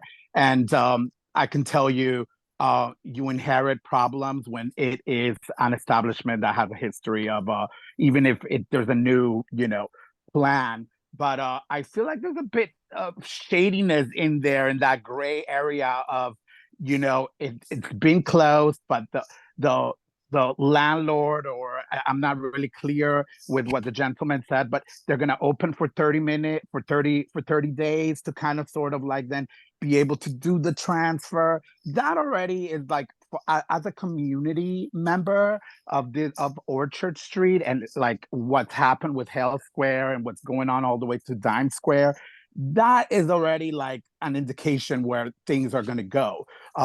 Also, I just feel that that area is so oversaturated, not just with licenses, with bars from like just around the corner from the DL, like Hotel Chantel and all that stuff, but the crime in that area, that is the cusp of the crime. And I feel like it spills outside. And with those hours, those 4 a.m. closure hours, I mean, I just feel like if you don't have any experience in directly in Manhattan, in that area of Health Square, those hours are just asking already too much. As an indication where things are going to go. Also, not to down talk on anyone, but you know, Harrison and like Health Square, it's completely like a different, you know, realm. But I also want to say that wrapping up your final statements, please. Okay, I just want to say that there were other things in there from like, you know, live events and like a variety of things which other people will speak about. I think that is an indication that we should be concerned, and it's an outright denial for me. Please don't approve of it. Thank you. Thanks, Marcel. Next we have R. Keller. Yes, hello, can you hear me? Yes, we can. Hi, yeah, my name is Rainer Keller. I live on Essex Street for 20 years now, and I have seen the progression of this area. It's getting worse and worse, and I'm opposed to this applicant because we just have too many bars. And the problem is also it's live entertainment. It means noise. It means traffic. You think we don't hear the traffic on Orchard Street, but we hear honking and noise all night long, especially on the weekends. Especially it starts now with the warmer days. And I just, we can't have this approved. I beg you to not approve this license. Okay. Thank you. Thank you. Next, we are going to have Alice. Alice, go ahead. You can unmute yourself, please. I am here. Can you hear me? Yes, we can. All right. I am 30 years on Ludlow Street. I actually remember Max Fish very well. In fact, Uli is a seasoned bar club owner or whatever, and if there are problems, that says a lot, meaning Max Fish. I disagree with what the previous speakers say, and you know, just the police presence alone down here now, if anybody's paying attention, we have like so many cops. I can't imagine what the city or what we as taxpayers are paying for the battalion of police that are parked everywhere down here on the weekend, because we have too many bars and clubs and drunk people, and we have just too many people for the density of this neighborhood. Meaning we're oversaturated. We're way oversaturated. You yourself said, I think 28 licenses and 500 feet. That says it all. Why do we get all these clubs? Okay, that's it. Okay, thank you very much, Alice. Next, we're going to have Natalie. Go ahead and unmute yourself, please. Thank you. I also can remember Max Fish, and it's kind of funny that you would take that as a counterexample, the old Max Fish. That being said, I'm very uncomfortable with this plan. I live on Rivington Street, and I find that it sounds like it's ever shifting. Nothing is clearly defined. We have people who clearly don't know what they're doing. I'm sorry to say that. It's lovely that you have experience at Arlene's, but you are talking about a whole development on a whole different level. And thing with the Harrison Bar, fantastic, not applicable to this area. So that is already very uncomfortable. It sounds like you have very good lawyers, but everything else is a bunch of amateurs, I'm sorry to say, in this particular circumstances. On top of that, 4 in the morning. I mean, some of us actually live here and have to go to work or raise kids who have to go to school. This is just going to be a nightmare from what I understand from your shifting plans. And again, it seems like it's an ever-changing project with a different cast of character every 2 years. So I am firmly opposed to this. Thank you. Thank you, Natalie. Next we have.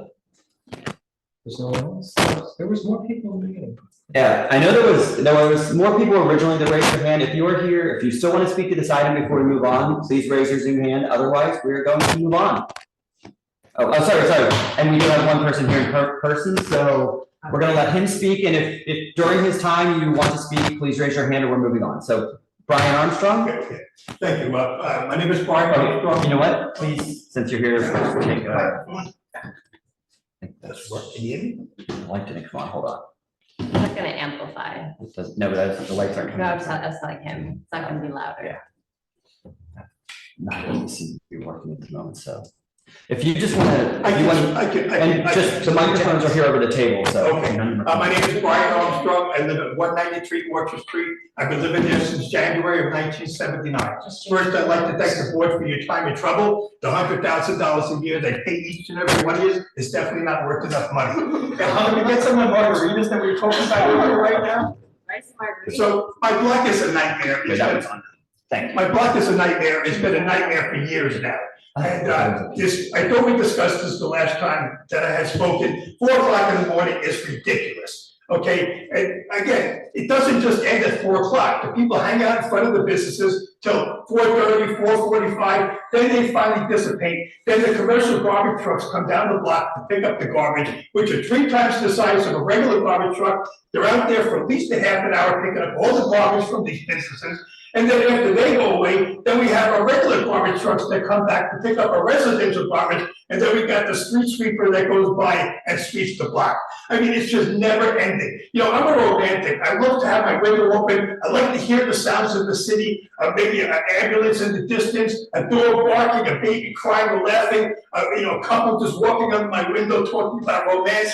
And I don't have that any longer. Now it's just never ending. And again, this 4 o'clock stuff is just ridiculous. I don't drink in my own neighborhood because I just don't want to do that. But again, I mean, I got a bar everywhere I go. I can stumble any place and find another bar. The rats in my neighborhood now have grown to be the size of possums. And it's all because of all this garbage and stuff that's left behind after these bars and people leave the block and close.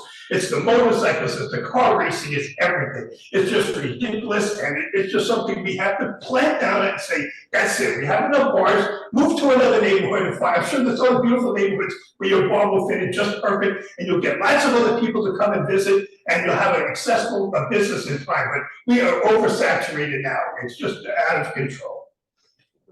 Perfect, and you kept it under 2 minutes, you're just coming in under the wire. I can get that time, that's next time I speak. Yes, we'll back that forward. We have one more person. So we have one more person that did raise their hand in the Zoom, and then we're gonna move on. So, Irene?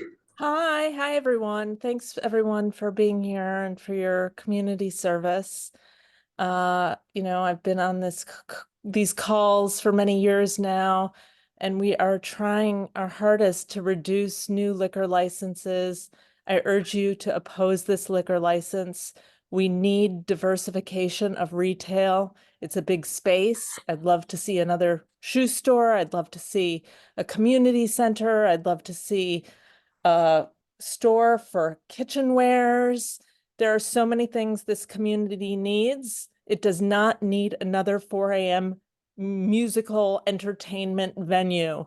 We are just having such a hard time living here. I've been here for 25 years. I would love to stay here. As they say, bring out of my apartment feet first. That is my intent, and we'd love to see the neighborhood change. Okay, perfect. Thank you for being brief. Okay, so we're going to move back to the applicants and their attorneys. Do you have anything you want to respond to anything you've just heard? Yeah, I do. And please just let me know if I start to cut out again. I hope. For the moment. Otherwise, okay.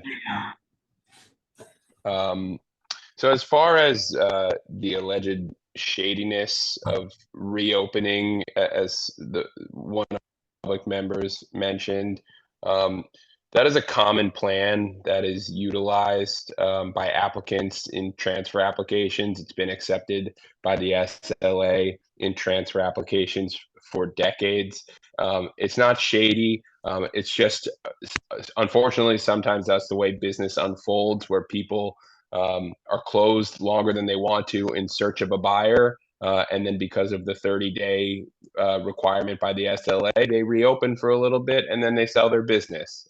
That's all that's happening here. It's a commonly accepted practice in this industry.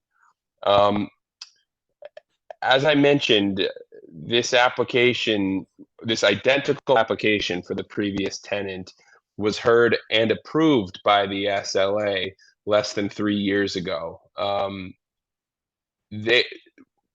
that time, it was coming off of Max Fish, which was open until 7 nights a week, and the tenant was willing to scale back the operation to 2 a.m. during the week and 4 a.m. on weekends, and the SLA happily accepted that without much of a discussion. That was just a couple years ago, and the SLA is unlikely to change their stance. Now we're here tonight because we want to be good neighbors, we want to be good operators, and we want to find a path to compromise with this committee. But we are confident that the SLA stance isn't going to change drastically. So we hope that, compromise will happen on both ends. As far as comments about motorcycles and car racing and loud noises in the neighborhood, that's irrelevant. It's not worth anybody's time here. All we can focus on is the application at hand.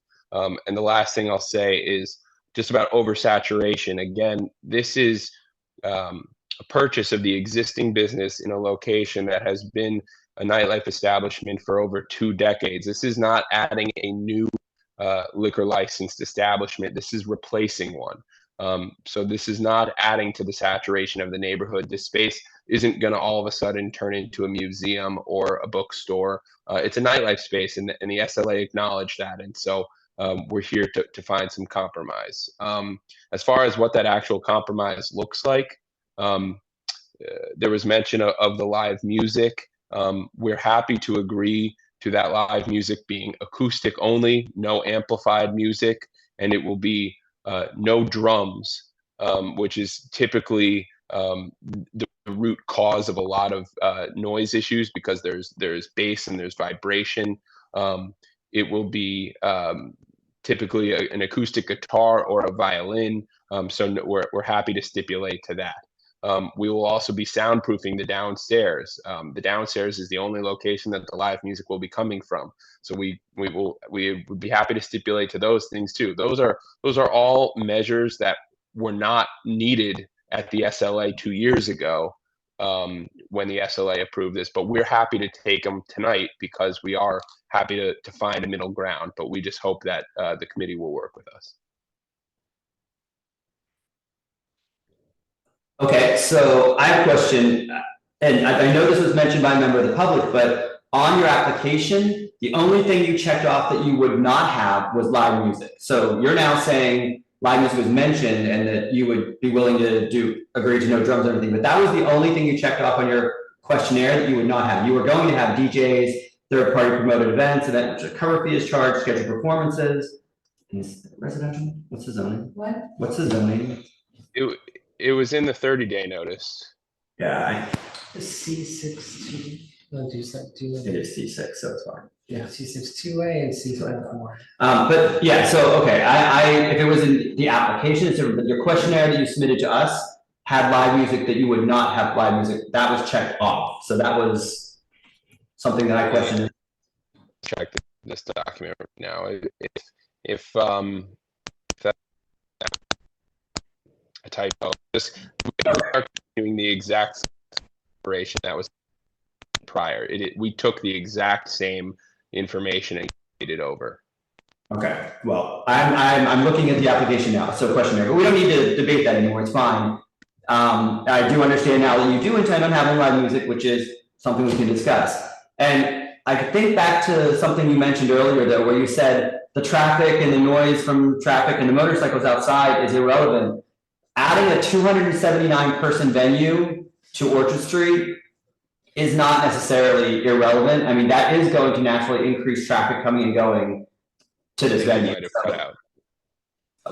So what I was saying was, I think you mentioned, Phil, that the traffic outside is irrelevant, it's not applicable to this, but adding a 279 person venue to Orchard Street, and I know it's a sale that's in transfer, but that venue has been operating very intermittently over the past couple years. So adding an active 279 person venue could very well add to the traffic and congestion on Orchard Street with people coming and going. I agree with that wholeheartedly. I just meant to say that noise from motorcycles is nothing that we can control. Hey, Phil, can I say something? Sure, jump in. Yes. When this deal has been going on for almost a year. When we first looked at the place, me and my father, they just had a party. So I think they just kind of temporary closed when we first looked at it the first couple of times back in, I think that was September or October of last year. So this deal has been going on for a while. And I guess in the midst of the deal, they've been temporary closed. But there, like my attorney said, there is a active liquor license. How many people, what size was the venue previously? It was the same size. I mean, it was... So yeah, I mean, and Phil has explained it, and yes, that is a method that landlords use when they sign themselves onto the license, which is something that makes us nervous when they do that, because this is something they can then do. If they were no longer on the license and that business ceased to operate, then it would have been a surrender of a license. But because with or without the landlord, the current tenant has the opportunity to reopen for business and maintain the bona fide nature of his license. They do, but not after they were closed for a period of time. I mean, they chose not to surrender their license, and they've been in ongoing negotiations with the buyer, and they will reopen. It's common practice. Yeah, understood. So explain a little bit about, I mean, you were talking about a cocktail lounge. You mentioned cocktail lounge. You want to open a nice cocktail lounge, but then you want to have live music. You want to have DJs. You want to have promoted events, scheduled performances. Can you tell me a little bit more about what you're proposing for promoted events, scheduled performances, ticket events? That doesn't, to me, that doesn't necessarily jive with a cocktail lounge per se. That's an event space in some ways. As I mentioned, we took the exact same stipulations as the previous space because we know that the SLA will approve it. That's necessarily true, Phil. We are happy to forego promoted events. That's the least important aspect of this business. I'm as far as what the concept is, this is an elevation of what's there currently as it stands. This place is a little seedy. It's a little down run. It attracts a younger crowd. The attempt for this space is to attract an older crowd, at least 25 and above, if not older. A place for people to. I'm sorry. I said I'm sorry. I laughed. Okay. Just so that. The attempt is to give this place a much needed facelift, all while maintaining the nature of it being a nightlife establishment in the Lower East Side, which it has been for many years.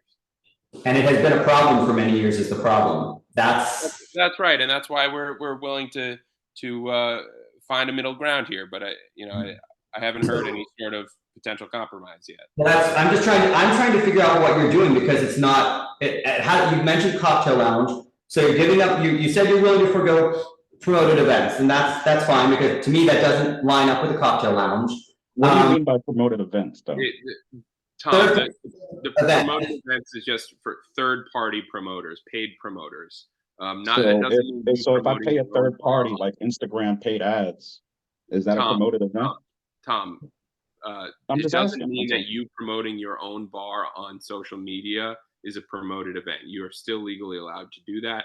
It just means paying third-party promoters to Hold events at your space. right, exactly. Something, it sounds like, Tom, it sounds like this is what you did at other bars. You couldn't hire someone to do what you've done for other bars. That's considered a third party. Okay, because that's why Tom and Brian are opening this bar, so they Yes. can do it themselves. I understand that. We're going to forgive it. But again, Brian or Tom, can you explain to me what you envision the space being? Because I'm still not really sure how you expect it to operate on a night. Yeah, so it'll be a cocktail lounge, sit-down cocktail bar. Late nights, especially weekends, we'll have DJ music, and in the lower lounge, I'm hoping to, sometimes have, live music, maybe a solo or a duet. And that's pretty much it. Up the ground level will be more of a cocktail lounge. We have a starry sky ceiling. I think we submitted a rendering. So you can see it's going to be a completely different vibe from the last place. And then downstairs would be more like a listening lounge. Maybe we can do live music sometimes, but no drum sets, no amplified guitars, just, instruments.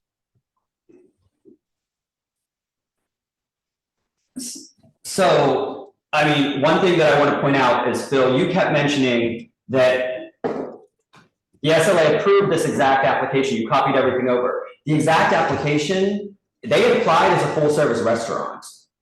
They were not a full service restaurant. They never were. So. Right. I was referring to just the hours and the music. Yes, the hours and the music, I understand that. But the SLA approved them as a full service restaurant. Is something I think we need to remember. And they never operated with that method of operation. Right. Well, we can't hold the last tenant's actions against us. Well, no, what I'm saying is the SLA approved a full service restaurant there. You're saying they approved this before and they would do it again. I'm not so sure that they would actually approve over 200 person club in this area with the problems we've had. And that's my concern. So, you're saying it'll be a cocktail lounge upstairs, live music in the basement, DJs at the late night hours. I appreciate that you're not, you're being honest and you're not trying to say that this is going to be a restaurant and it won't have, this kind of, it won't have DJs, it won't have these events. You're being upfront with that, which is appreciated. But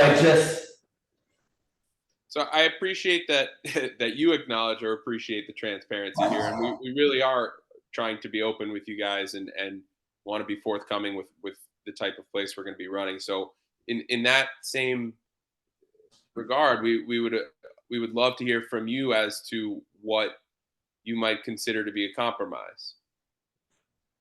I just want to say too that we would never pack the place to capacity. I mean, 100 people, maybe, if that is comfortable in there. People have to be comfortable. It's not going to be a standing room only kind of place. So I just don't want people to think that we're here to pack the place and like a nightclub.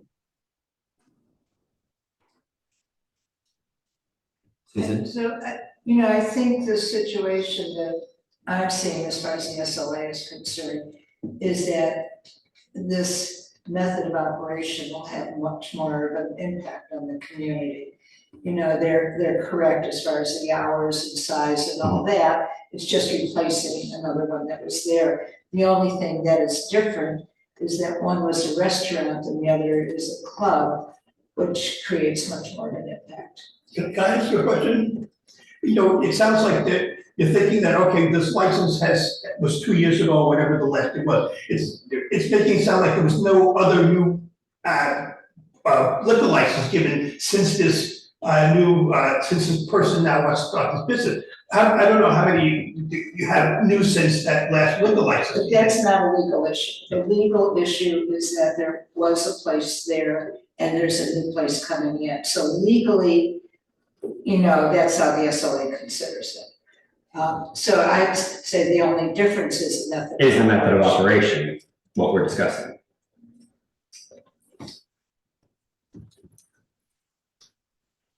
Maybe hours we could mitigate. I mean, I know, so, yeah. You agreed, you said you would be willing to give up the promoted, or I'm sorry, not the promoted events, the third-party promoters. Yes. We will stipulate to music being not, the live music being not amplified and no drums, held only in the basement. And we are also willing to stipulate that we will soundproof the basement. It's 4 a.m. o'clock.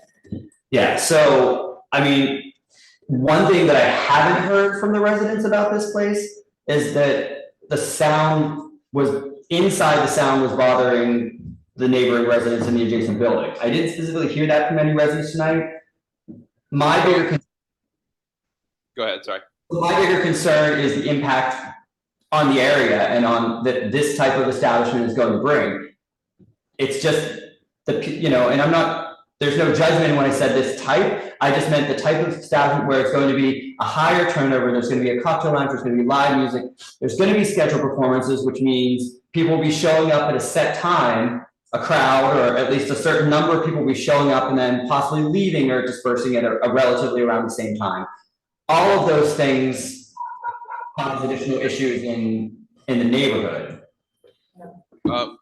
Can I respond to that? I would say that if you haven't heard that noise is an issue, and furthermore, we even received a lot of support via petition signatures, that there is support for this type of place in the neighborhood. I mean, we got 6 signatures from residents in the building. We got a ton of the neighbors right next door at 122 Orchard. I mean, just as much opposition there is support, and the fact that you're saying that there have been no noise complaints, I mean, that bodes well for us. That's something important to acknowledge. If I could say for the complaints, as the complaint lady, the complaints I get are generally, not always, but generally not about what's happening inside. The complaints are generally about people leaving drunk, very loud, singing, yelling, screaming, going from place to place. So it's the issue generally of when people are coming out, particularly that many, and staying in the area, and they're generally very, very loud.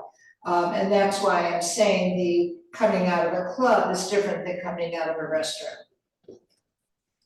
So I have one other thing, Phil, that I have a question about, and this is, I'm glad I referenced this, so I went back to this. On your application, your 30-day notice form, you have checked off new application or temporary retail permit. Let's see here. I mean, this is a transfer. If it was a mistake on the 30-day notice, then we can. The transfer is new. The transfer is new, that's correct. So it is, okay, sorry, that was, okay. I don't know. I'm gonna speak for myself. I'm not speaking for the committee at this point yet. I'm uncomfortable with this application. I don't truly know that it's, I understand cocktail lounge, live music, but it just seems like there's a lot of stuff thrown in there for someone who doesn't have experience in the neighborhood. And the experience that you do have in the neighborhood is throwing parties at places that have been problems. Mr. Purple, Arlene's Grocery, those are places that we have existing party problems at. So Can we just May I add? say something? If you don't mind, when I was getting signatures. Hold your thought just one second. We're just kind of discussing this here amongst the committee for a moment. Could we just ask what pieces can be peeled back? Since what I'm hearing from you, Clint, is there's a lot, and we've heard other applications. I can't remember, but I was like, this address has come up many times. There's always opposition. It's been a problem location for years. Yeah, I remember Max Fish, but yeah, so that's my general question is, if you guys are okay with that, like just seeing what aspects are critical to the business plan and what aspects are not, or is this really like a non-starter? Mostly thinking, John and Clint, you have more knowledge, history. I mean, the thing that would concern me would be obviously people leaving, a lot of people leaving after a show at a certain hour. So if you get a lot of people leaving at, 3, 4 in the morning, that's like a huge problem. So if there's some way to sort of mitigate when people are leaving, in other words, a lot of places have worked with us where they've decided not to hold scheduled events after certain hours so that they don't have that kind of massive amount of people leaving the location all at once where it causes the problems.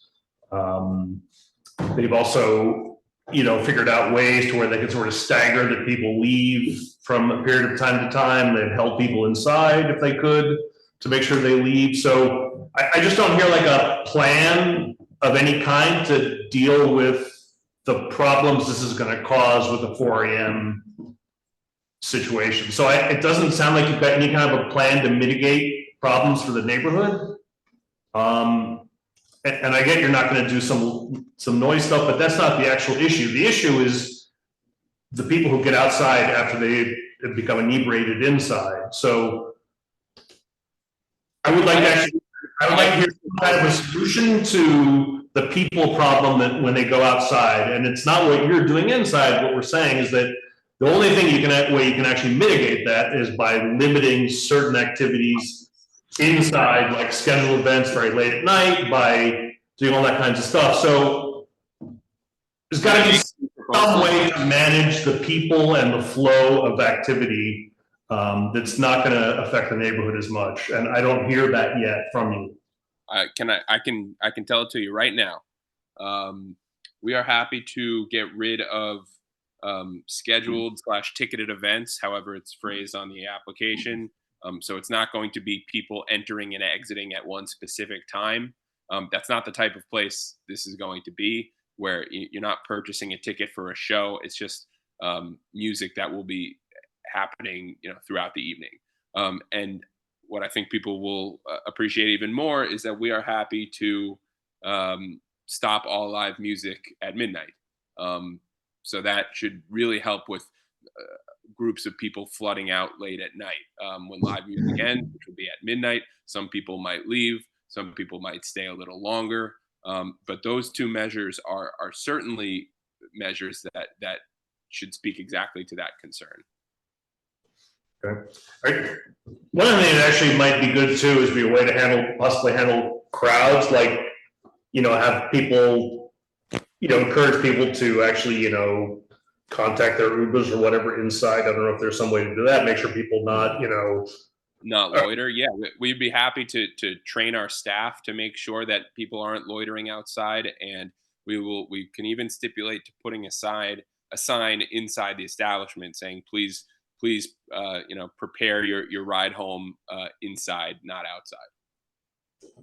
Anybody else have any other suggestions along these lines? I mean, I like mitigating the no music after midnight. That to me is a positive. No, I mean, that's something. So my biggest issue is this is a large venue. I understand they say it may not ever be a capacity. It's a large venue in one of the worst areas of our district, but also the city and the state, et cetera, et cetera. I understand they have experience running a party and they have experience in a restaurant. I feel like this is giving someone the keys to a Ferrari. It's like giving a 16-year-old the keys to a Ferrari. They don't have experience, and if they do, we have no way of judging that experience in our area with a situation like this. I mean, you can't hold it against him that he's worked for 25 years at a bar that isn't in your neighborhood. I mean, that's experience. But it's a bar. It's not a nightclub. It's not a 280 person nightclub with live music performances, etc. I understand that, but the experience is never going to be apples to apples. It's never going to be perfect. You got to give a guy the opportunity to start his business. You give them an opportunity to start a business in a smaller space and maybe somewhere that's not quite such a problem area to prove themselves, and then they can move up. But I'm just really uncomfortable. And he may be a great operator, but we don't know that. And yes, he has 25 years experience at a different location in a different type of business. That's just my opinion. Other people in the community may feel completely different, but that just makes me really nervous, and giving someone not only to this large of a space, but giving them pretty much maxed out to 4 AM. I mean, we're giving them things that we don't give experienced operators sometimes when they come, and they've had applications and they've had establishments in our neighborhood, and they haven't problems. We are hesitant to give these things to other applicants that have proven themselves to us. So it's not, I don't want to say I'm not necessarily holding it against, but it's just something we have to take into consideration, and we have to be consistent with what we've done in the past.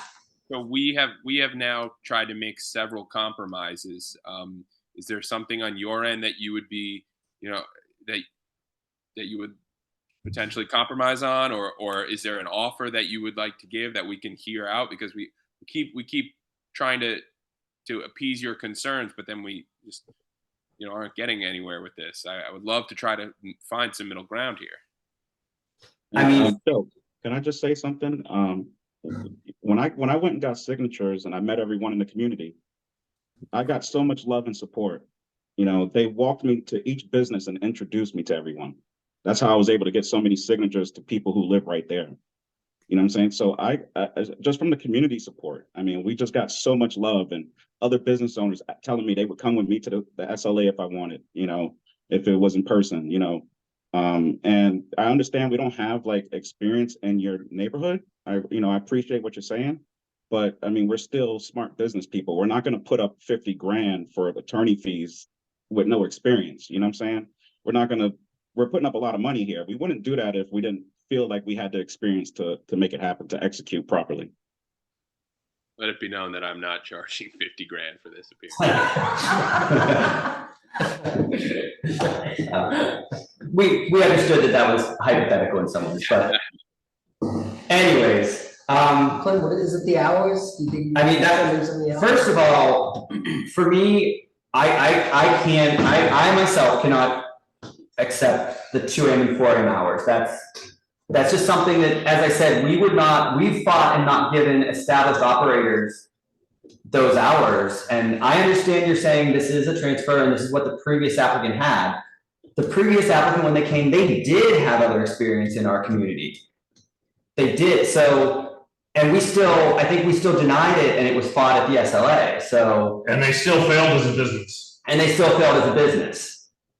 Right. And so giving us earlier hours will only cause us to fail quicker. And I mean, that might be the case. That's, not for me to say, but. It would mitigate the impact. But yes, I mean, it would mitigate some of the impact on the community, and it would give us a chance to see how you're going to operate, to see if you are going to abide by the stipulations, if you aren't going to be a problem, if it's not going to cause increased traffic, if it's not going to cause, people leaving all at once from shows and those kind of things.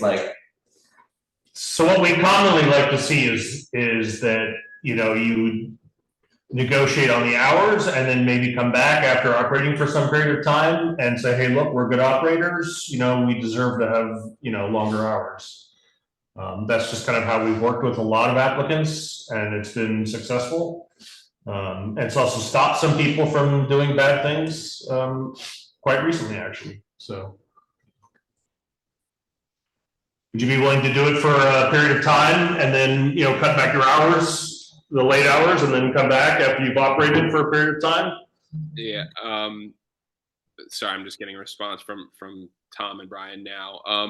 Yeah, on weekends, we would be willing to scale it back to 3 instead of 4, if that would appease the board. 3 is not enough. For me, it would have to be. Honestly, what I would be looking for would be 12 during the week and 2 on the weekends at the latest. Yeah, that's far away from where we are, and we're confident that the SLA would be on our side on this as well, or at least closer. Well, 12 and 2, we can't successfully operate our business. Yeah, we don't feel confident to run a proper bar with closing so early, and then we have competition. We want to have we would just want to have that opportunity to succeed. And we appreciate the notion that first a first-time bar owner should not be granted the same hours as a long tenured bar owner. I understand that. That's why we're not asking for 4 a.m. across the board, and we've made the concessions we have, and we're willing to come down to 3 on weekends. But going to 12 and 2 is just not feasible for the business. Okay, so I'm gonna say this. At this point, I see where we're going. I'm not comfortable approving this, period. So I'm prepared to make a motion of full denial. However, I don't know, and I don't think that maybe necessarily is where the committee is gonna go. So if someone else has an alternative motion that they want to present, I'm happy, we can entertain that, but there's just a lot of things that I'm not comfortable with your application. In this location, with this type and with your application, and even, discuss it further with concessions, I just don't know that for me, that's gonna, So right now, my opinion is basically would be a full-fledged denial. I would second that.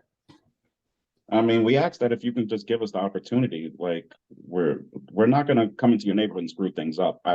I'm over there all the time. You know what I mean? I've been over there so many times. I know the neighborhood very well. I know a lot of people in the neighborhood. I got a ton of support. We got way more support than anyone came up. No one came up from the building and denied us or said, we don't want this. You see, we got signatures from people who actually would be affected. We asked for you to give us a chance. We're not gonna come into your neighborhood and screw things up. To that point is what more could we have done? I mean, we chose, this board often recommends to find a previously licensed establishment as opposed to finding say a laundromat or a bookstore, so as to not add to the saturation. We found a space that not only was previously licensed, but licensed till 4 a.m. on weekends. We chose to buy the assets of that business to even further that notion of taking over for the existing business. Yeah, but this was a bait and switch, right? We gained a ton of, I'm sorry? I mean, I just want you to know, we're gonna hire experienced, people around us. We're not dumb. Like, as business owners, we know that you have to hire the right people around you. So we're gonna have the right bar managers, people who live in the neighborhood working for us. You know what I'm saying? So don't think that we don't have any experience. Like, we're smart enough to hire the right people to be around us, just like we have the right attorneys. So I just want you to just give us a shot. Like, we at least deserve that. We've spent a lot of money to get to this point. I think that the shot, like when we give people a shot, so to speak, in these types of situations, it's usually with earlier closing hours. Like, that's the compromise of giving someone a shot. So can we do 2 and 3 a.m.? So you give me a shot to succeed? We still want to be on a level playing field with other bars. There is a bar directly across the street, closed at 4 a.m. every night. So we just asking for that opportunity to just have have the chance to succeed, and the hours have a lot to do with it. It is, people do want to come out late night. I apologize, the area is a nightlife area. I mean, but it is a very hot spot. It's a hot spot, and people want to have a good time, and we want to bring a better establishment. Sorry, we want to bring an establishment, that. Excuse me 1 second. I just lost you guys.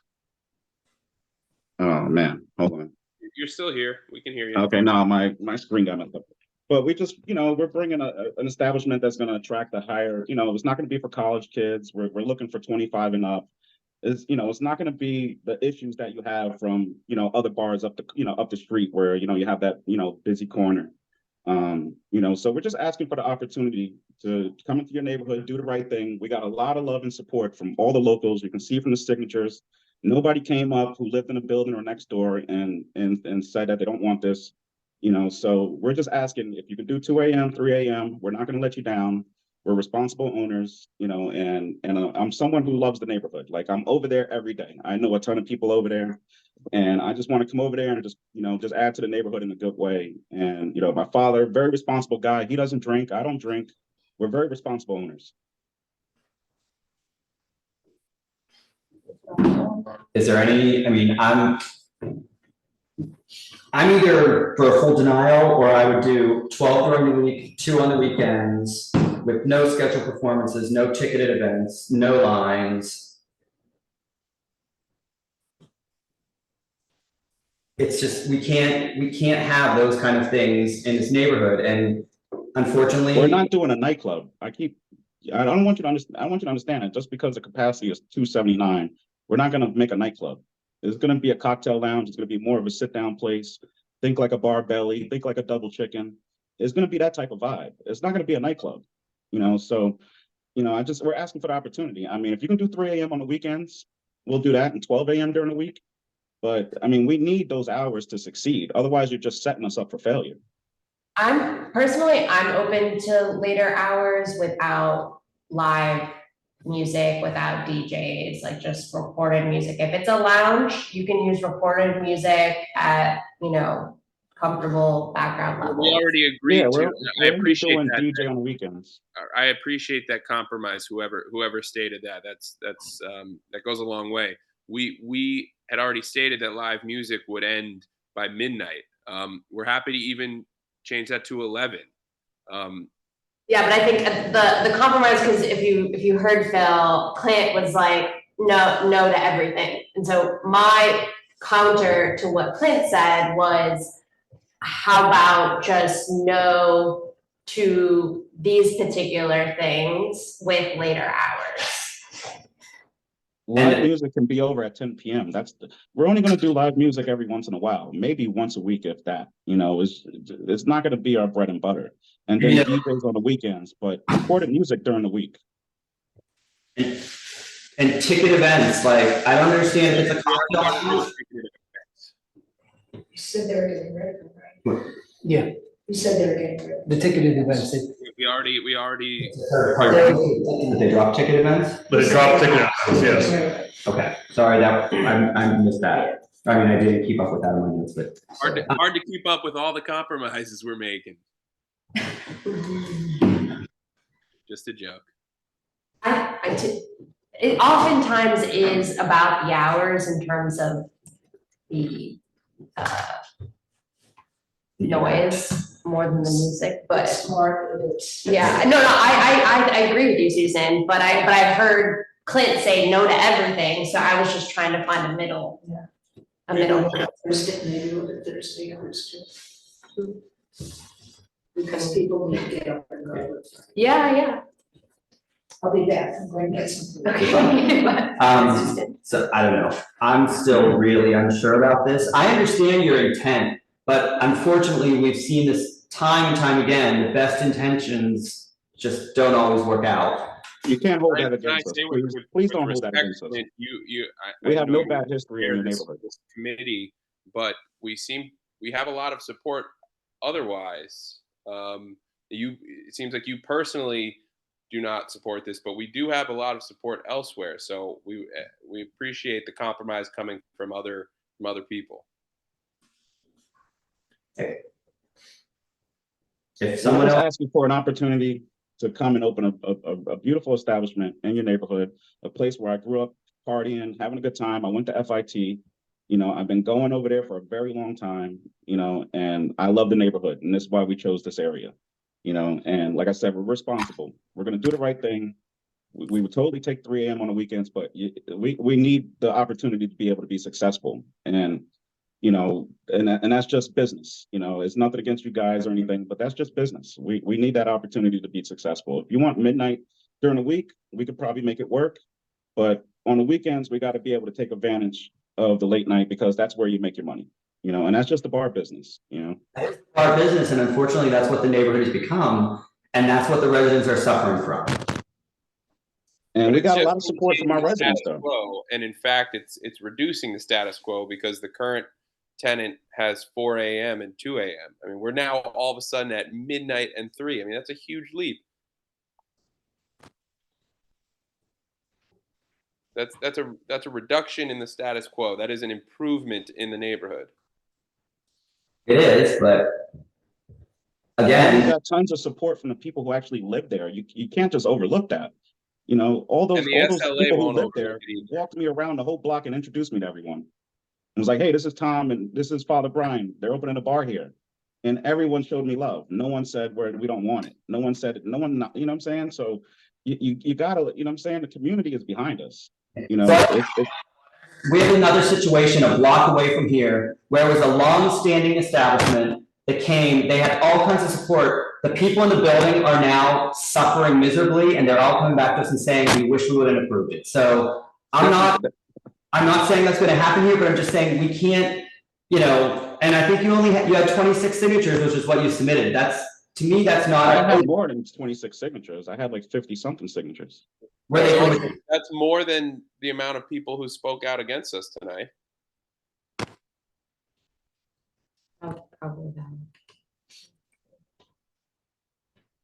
Just looking for the petitions, but you know, irregardless or not irregardless, regardless of all of that, we're going to hire responsible people around us. You know, wherever where we're lacking, we're smart business people. We're going to put the right people around us, and we're going to open a beautiful establishment that hopefully some of you guys will love to come to. It's going to be for an older crowd, 25 and up, and you know, we're going to be responsible with the neighbors. We're going to be respectful. Like I said, a lot of people know me over there. They all have my personal number now, and we're just asking for the opportunity to do the right thing. You know, we spent a lot of money to get here. You know, so if you nuke us, you know, like you know what I'm saying? It cost us like 50 grand to get here. So we're just asking for the opportunity to do the right thing. Like, you know, and we won't let you down. I mean, we've conceded a lot, I feel, you know, but we still need the opportunity to make money and you know, not close like these other places have.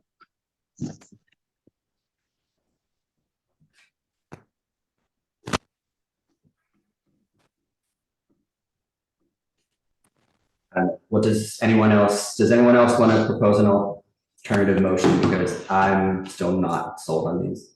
And it's nothing against you personally, but we just have no proof in this bad location. And the previous few businesses, which the SLA did approve, but they approved it as a restaurant, and they didn't operate it as a restaurant. They operated completely contrary to the method of operations, and it was still not possible to really get shut down even when there were complaints. And that's what we're stuck with. And that's not your intent. But I don't know. I mean, what would work for you guys? Because but yet you hold our 25 years of experience against us. I mean, that is personal. I mean, he's holding everything against us. I just want the opportunity to show you that I'm not the other people. We have no bad history in your neighborhood. You may be great operators, but you picked one of the worst locations. And if this was another location, I would be probably in a completely different position right now. But in this location, I just don't know that. So an upscale cocktail lounge is way different than what Max Fish was, though. Like completely different. That's not that type of crowd that's going to be hanging out and causing problems. There's a lot of cocktail lounges over there. It still leads to the same challenges, unfortunately, with just a lot of crowds. I understand that. I mean, I'm over there almost every weekend. The crowds are 2 blocks up on Stanton and Orchard. To me, we're nowhere close to those issues. There's only one bar across the street from us. There's no other bars like right next to us. You know, so no one can bar hop really around us. So I don't feel like we're going to have those type of crowds. Everyone's going to walk up to Stanton and go to all those places over there.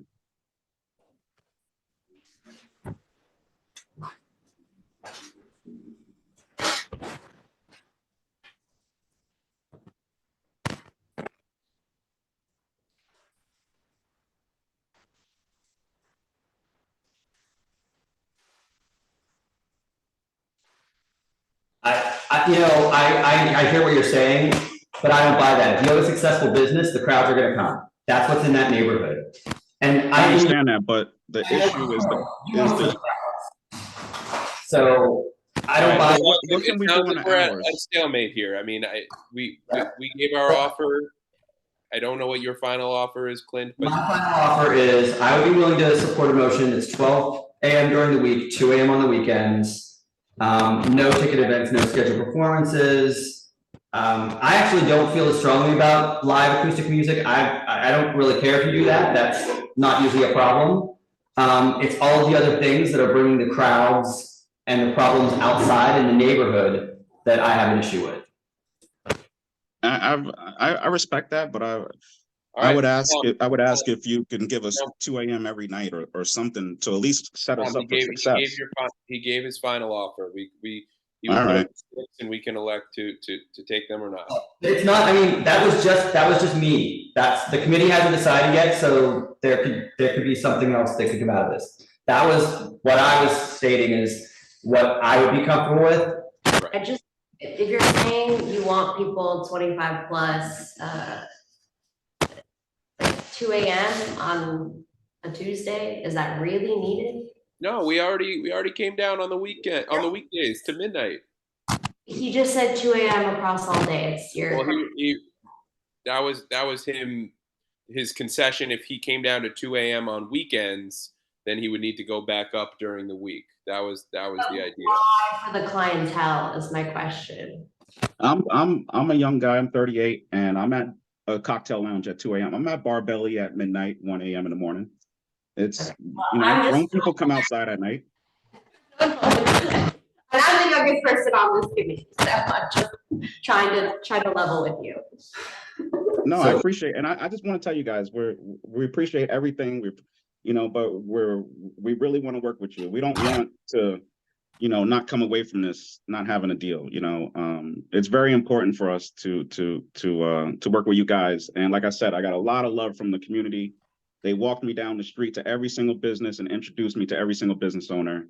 You got to take that into account. I'm getting a lot of love over there. We're going to put the responsible people around us where we're lacking. We'll hire an assistant bar manager who has a lot of experience in the neighborhood. We're going to hire people from the neighborhood. We're going to invest in the neighborhood. So just give us that shot. But the hours got to be so that we can make money. It's still the city. People still come out late night, and we just want that opportunity, that flexibility there. That if we're busy, we can stay open this time. If we're not busy, we close early. It's a business. So that's all we're asking, for that flexibility there, and we're not going to let you down. I promise. Versus the needs of the community, and that's what we struggle with.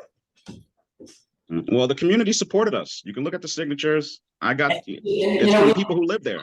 From that, because that's I understand you have a lot of signatures. That's great, but but it's from the people who actually live above the bar. You got to take that into account. They're saying they want it. No one got up. But I'm also talking, I gave you the example of a space 2 blocks away from you that the residents all supported it, and now they're having problems when the business opened. So we're not going to do that to the residents. I promise you that. Everyone has my personal number. I wouldn't give out my personal number to everyone over there if I'm going to go over there and cause problems. They're going to call me. That's why they wanted my personal number. So we're going to put up soundproofing, and we're going to make sure the residents are not bothered. Tom, please check your phone. I'm trying to message you to work on a compromise with them. Okay, so committee, what do we want to do? I'm still, and I understand his need for business, but the need for business also is drawing people into the neighborhood late night and causing more problems. So that's what I'm struggling with. And I understand he's given us his personal number and he's given us his word, but we don't know what's going to happen 6 months from now. Okay, so how about a middle ground right now, 1 a.m. and 2 a.m.? You said 12 and 2, which was so far from where we originally asked. We came down a ton. We asked that you just give us that 1 extra hour during the week, 1 a.m. and 2 a.m. I think that's such a fair compromise. I really do. So 1 a.m. during the week, 2 a.m. Friday and Saturday, no live music, no DJs, no ticket events, and no third-party promoted events. Wait, we can't have a DJ? We didn't get rid of DJs and live music. We said we would stop the live music at 11 o'clock, and no ticketed events, no third-party promoters. But we're not eliminating live music totally or DJs totally. Yeah, we would need a DJ at least on the weekends. I mean, recorded music during the week, but at least on the weekends. Tom, please let me keep going here. We're getting somewhere.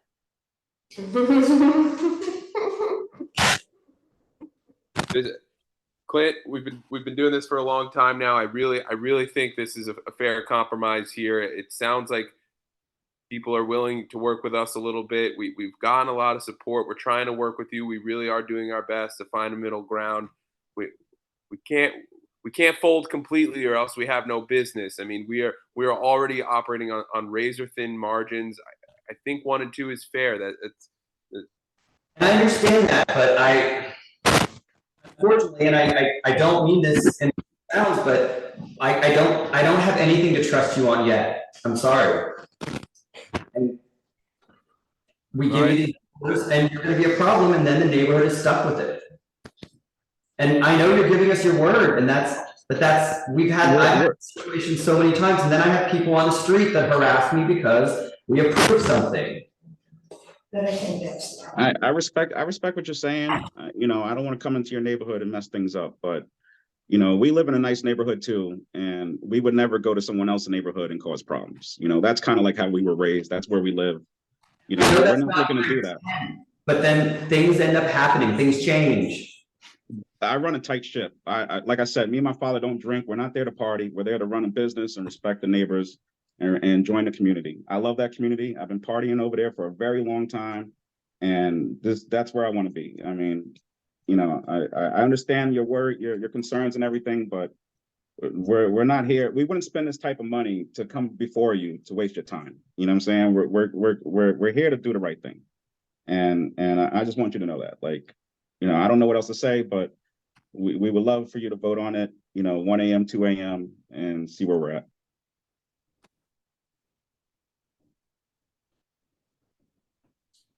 So our offer was 1 and 2. We can't come down any further than that. We were told before that it wasn't about the noise and it was about the hours. So we shifted the hours. Now that we've shifted the hours, we're being asked to make further compromises on the noise. That seems a bit disingenuous, but we feel that we've come far away from our original ask. That's all we can take. And if the committee is not offering, is not accepting that offer, then you know, that's all we can do at this time.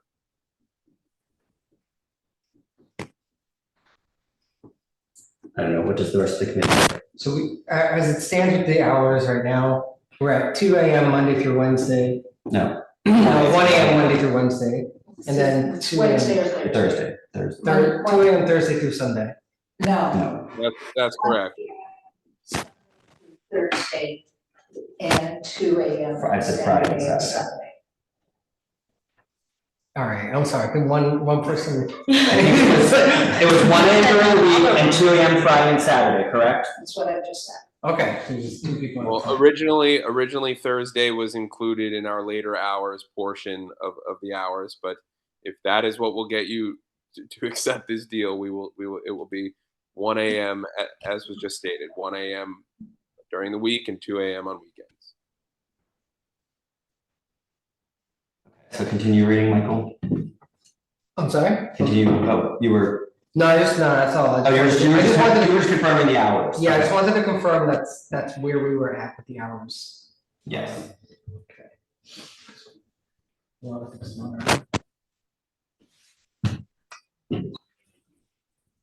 So go ahead and we're gonna go ahead and put the stipulations up on the screen just so we can start reading through them. All right.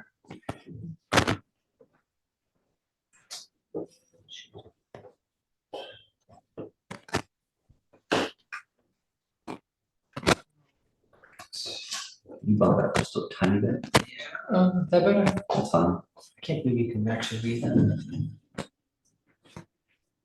Okay, so this isn't we're gonna take a swipe through here just so we can get things down on paper, and I'm trying to jot down notes and we can all get things together. So it will operate a bar tavern, which is a reduction in service from the previous establishment, with less than a full service kitchen serving food during all hours. The hours of operation will be 2 p.m. to 1 a.m. Monday through Thursday. All right, Yeah. Monday through Thursday. Okay. And then. Oh, I'm sorry, wait, you had different, and that, let me step back from that. You had different opening hours originally, so. Yeah, The opening hours on the weekends are noon, and then. But you also had a different time for Thursday. It went from 2 p.m. Monday through Wednesday, and then it went 4 p.m. on Thursday. So do you want 2 p.m.? Yes, please, 2 p.m. 2 p.m. Yeah, okay. And the starting hours aren't a big issue, right? Yeah, the starting hours aren't, we honestly don't care as much about that, to be honest. Right. So 2 p.m. to 1 a.m. Monday through Thursday, and then 2 p.m. to 2 a.m. on Friday. On Friday. And noon to 2 a.m. Saturday. And noon to 1 a.m. on Sunday. That's right. Okay. All right, hold on a second. So is that, do you have those right codes? Yeah, no, Friday. So we need to change the Sunday. Sunday, 2 p.m. Thursday, 2 p.m. to 2 a.m. Friday, and Saturday. You're gonna open up at 2 o'clock on Fridays, right? On Fridays, correct, 2 p.m. On both weekend days, it'll be noon. Saturday closing at 2 a.m., Sunday closing at 1 a.m.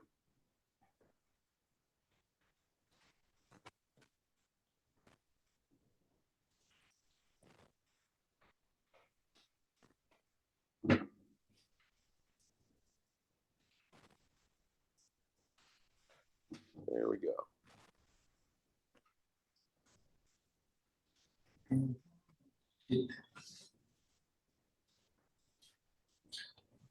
Okay. To 2 a.m. Friday. So we got the hours down. So then you're not going to use outdoor space for commercial use, including open restaurants. Correct. You'll employ doorman security personnel, 1 during the week, 2 to 4 on the weekends. You will install soundproofing. I think you had listed in the basement specifically. Correct. You'll have a closed fixed facade with no open doors and windows. And then you will have DJs and live music. And I assume the DJs are at entertainment level then for a cocktail lounge, which isn't normally standard practice for cocktail lounges, to be honest. I mean, what do you mean by entertainment level? Entertainment level is club level. Ambient background music with DJs is where you can still have a conversation. It will be conversational. So it won't be at entertainment level then, is that what you're saying? It'll be ambient record. Well, we're fine agreeing to that. so it won't be necessarily recorded background music. You will have DJs, but it will be at background level. Yes, correct. Wait, so we're not allowed to have, like, on the weekends a DJ at entertainment level? Well, that's what we have DJ, but the level of the volume is conversational level, unless you can't agree to that. That's okay. I mean, what about the weekends though, when people are more, people are in the mood to have fun? Like, we can't turn up the music if we soundproof the It can be place? up. It just can't be. So we're soundproofing the place. This goes back to what I was saying earlier, that I'm still not convinced of what you're actually doing. You're saying cocktail lounge, but now you're saying you want club level music. I didn't say club level music. I just asking, like Bar Belly has a DJ on the weekend. That's a cocktail lounge. I mean, you keep referring to that. Let's not keep confirming yourself with Bar Belly, because they're not the best actors in our neighborhood either. No, I understand. I'm not trying to compare us. I'm just saying there's cocktail lounges that do exist with DJs. That's all I'm saying. DJs are okay, but DJs at background level where you can have a conversation. That's to me what a cocktail lounge means. Entertainment is a club where you can't just necessarily sit there and talk to your friends that you're with. It's club dancing level. It's like a concert. Like a rave or something, right? Right, but we already got rid of scheduled ticketed events, so it's not going to be a concert. So that's what we're asking, so it's background level. So are you okay, Phil, you said you're okay with background level, but I don't know if your client is. Yeah, it's Tom's decision, not mine. So if you can't agree to that, then. So we're okay with that. We're okay with it. Okay, they're okay with it. You're okay. Okay, so that's fine. So they're agreeing to, so we're not going to check off ambient recorded background music only because you love DJs. You have live music, and you said the live music will be acoustic. Is that what we said? Yes, correct. Drums. Acoustic unamplified music with no drums. Right. And the live music will, you said 11 p.m. all days. I see Michael added that at the bottom under number 18. Number 8 though, are we okay, number 8? So I think we just need to put a note that, you know, it will have live, and just say something like, it'll be live music and DJs all at background level. Background conversational level.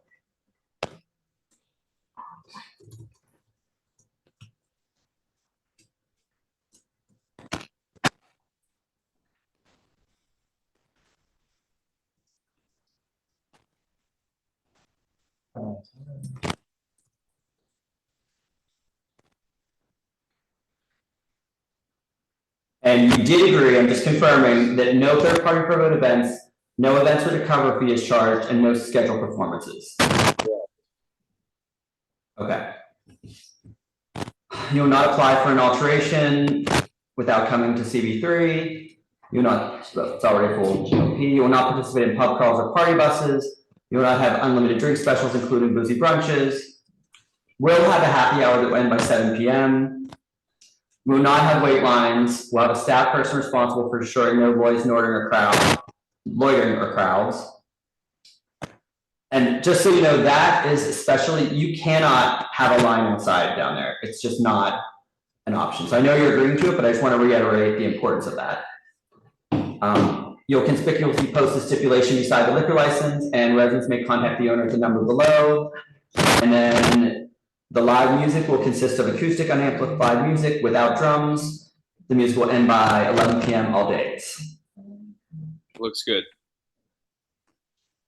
Okay. All right, thank you. Hold on, Tom, don't leave the call yet. So if that's the case, I guess we're ready to make a motion on this item. Sarah Bachu. Yes. Amanda Liu. Yes. Michael Lavario. No. John Fout.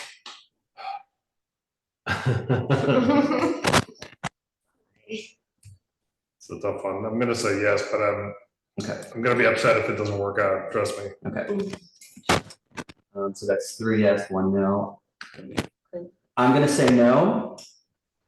The motion still carries. So Phil, the stipulations will be sent out to you. All right, we'll keep an eye out for them. Thank you, everybody. We appreciate the compromise. Thank you. Have a good night.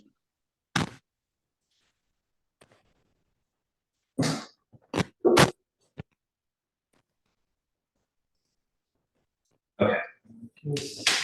Wow. Well, thanks, everyone. I appreciate it. $100,000 you get, let's double that.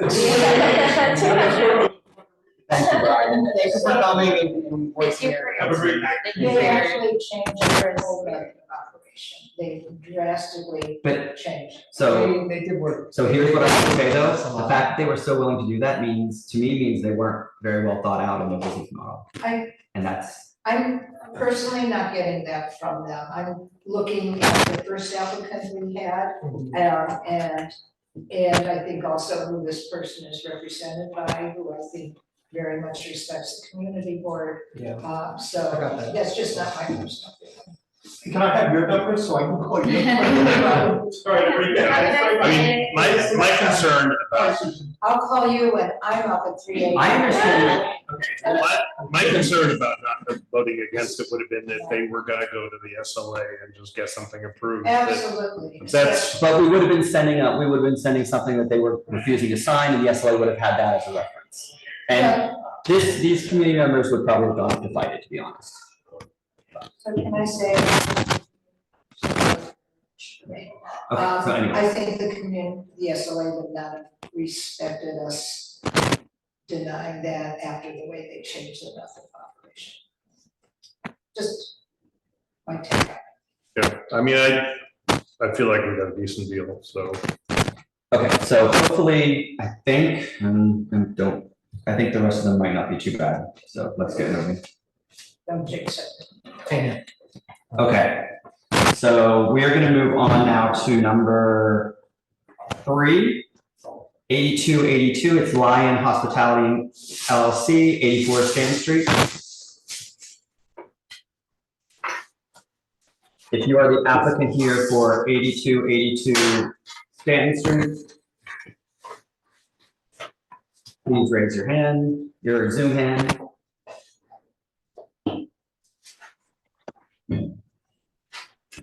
Hello, hi, Harry Callion here, attorney for the applicant. Let me see where she is. Can you hang on 1 second, please?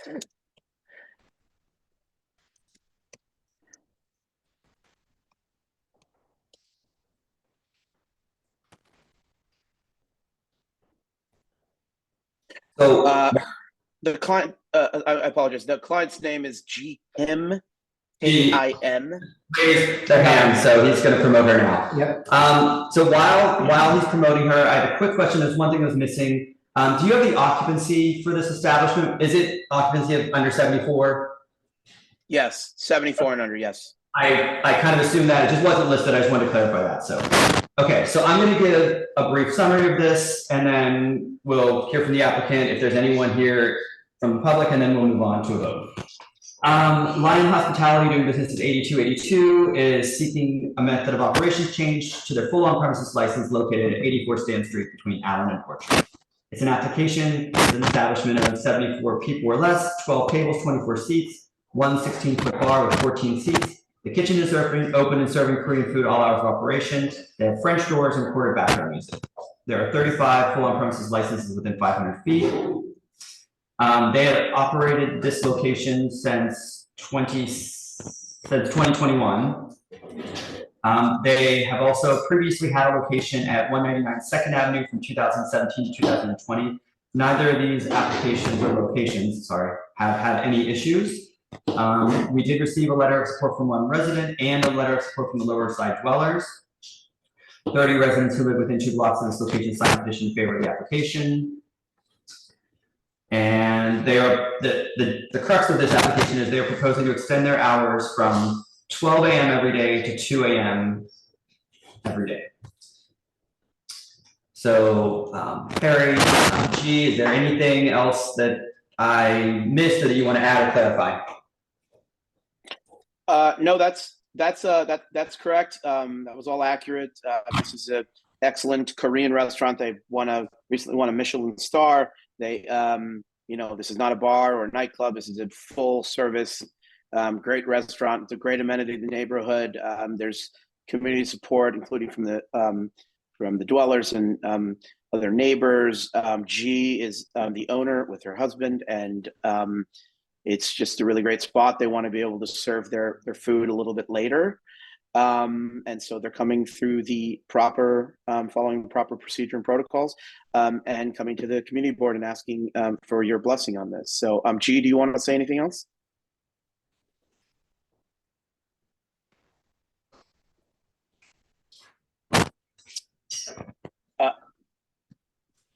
Her reception might not be very good. Let me see if she texts me. I mean, she's on, but I don't know if she just maybe isn't unmuting herself, but if not, that's okay. She was muted. Yeah.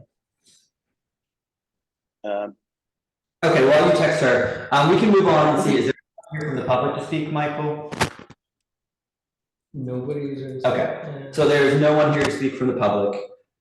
Committee, does anyone have any questions about this or concerns? No. No. So, I will say that, as we just heard, we are reluctant to give later hours in this area. So that on the surface is an issue. However, as you said, they just recently earned a Michelin star. They've been operating here for 3 years. They have shown that at least they are a reputable restaurant, and that's, to me, that means something. We have something to hang our hat on as opposed to just what they say they're going to do. I would be willing to approve this. I don't know how anyone else feels about it, but given that they've operated responsibly for several years, I think that shows some. Seems to be a good operation. Yeah. I mean, I don't expect a bait and switch with it. They are, and I haven't been in. I know several people that have. It's been recommended to me. I haven't been, but it is a real legitimate restaurant, and it's small. It's, what was it, 12 tables, 24 seats. it's not the kind of place that I think is making and pouring crowds and crowds out on the street either, so. Yep. No, I have no issue with it. Okay, anyone, Michael? No, I don't. I'm happy to support any Michelin star places. Okay. Okay, so that being said, if you want to put the stipulations up, we'll go through the stipulations. I don't think we had to make any changes or any corrections to that. Go. Okay. So I, Ji Young Kim of Lion Hospitality, located at 84 Stanton Street. It's a full OP license to operate a full service restaurant, specifically a Korean restaurant with kitchen and open and serving food during all hours of operation. The hours of operation will be 5:30 to 2 a.m. Monday through Friday, 12 a.m. to 2 a.m. Saturday. And actually, that was something I was going to ask you. I think you had, no, never mind. Sorry, I was confusing myself. It was 12 p.m. to 2 a.m. Saturday and Sunday. Gotcha. You will close all outdoor dining under the temporary restaurants program at 10 p.m. You will, have security or soundproofing. You will close any front or rear facade doors and windows at 10 p.m. or anytime amplified sound is playing, including DJs, live music, or performances.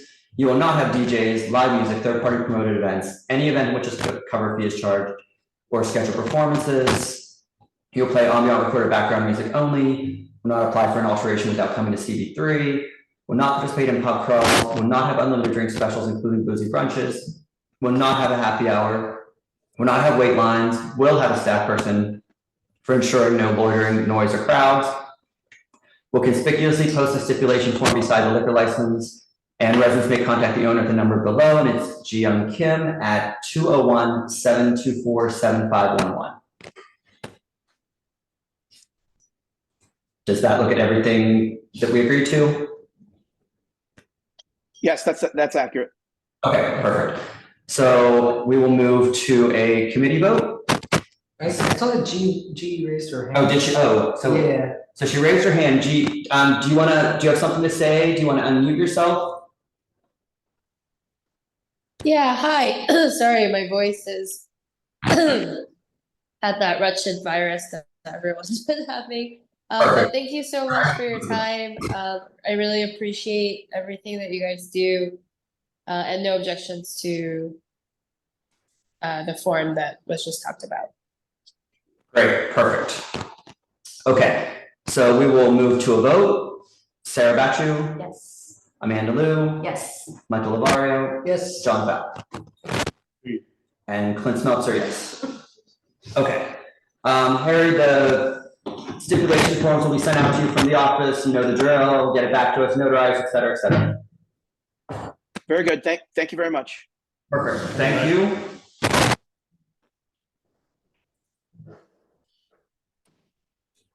Okay, moving on to the next. We have number 6, Fear City Comedy Club at 17 Essex Street.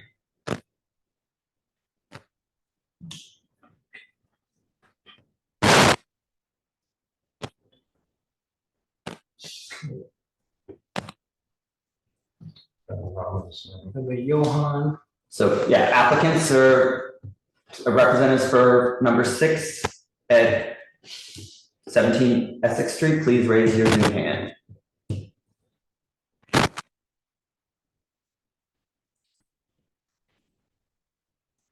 Okay, we have Johan. Is there anyone else here? Johan, you're the applicant, I assume? You can go ahead and unmute yourself, Johan.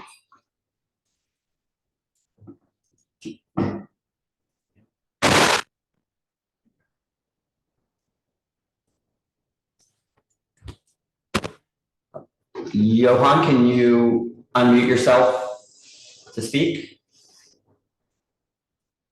I think it's just a background picture, to be honest, but I don't know.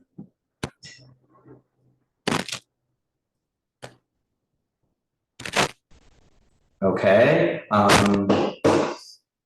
Next one, maybe some technical difficulties. Johan, if you're having some technical difficulties, we may have to move on to the next for the moment, because we actually do need to speak to you.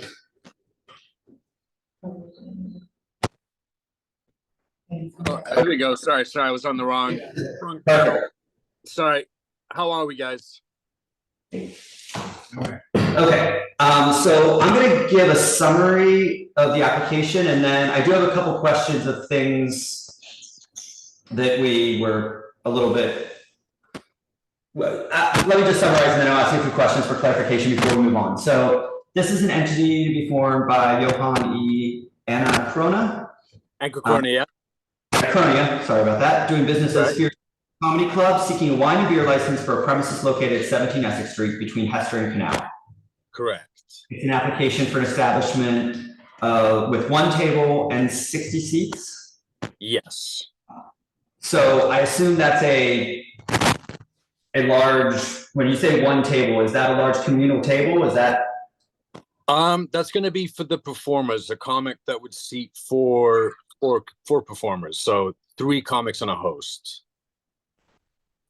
So it's not actually a table for audience member. It's not a table for, I guess it does still count for your occupancy, you are correct, but. So right. Okay, so how about I just go through the summary and then we can come back to a few things. That'll be easier that way. Okay. So Mexican food, and it's not prepared in a food prep area or full kitchen, served during all hours of operation, and then recorded music at background level. This location is currently unlicensed.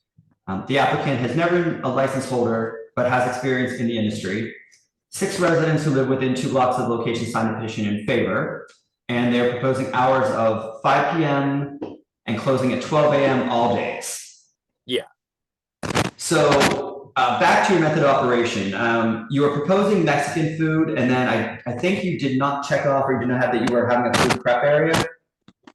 No, it would just be microwave, just because of the square footage is only 400 square feet, so 60 seats, a small stage. So when you microwave, it's going to be a small counter, probably a refrigerator, freezer, and a microwave, right? So it is a food prep area. Is that?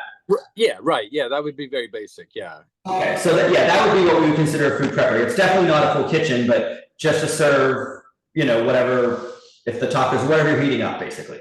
Yeah, yeah. So it is correct to say food will be prepared in a food less than a full kitchen in a food prep area during all hours of operation. Yes. And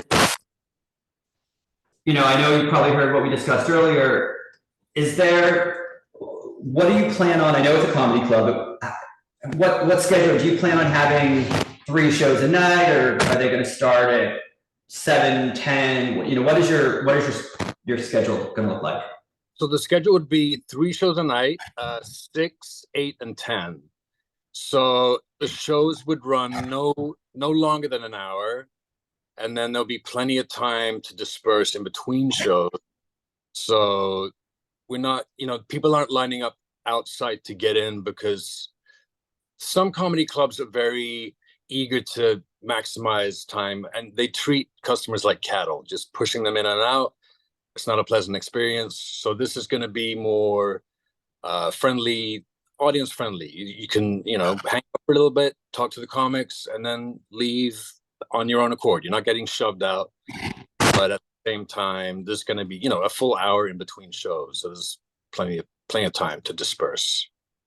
So that was going to be, you touched on something I was going to ask you about. Do you have any plans, or are you going to have lines? Because that's something that we really try to avoid, or actually just not even try to avoid. We don't allow lines. Yeah, I don't think that lines will be an issue, because if I get down there and prepare, and then let's say we open the doors at 5:45, people can just start trickling in.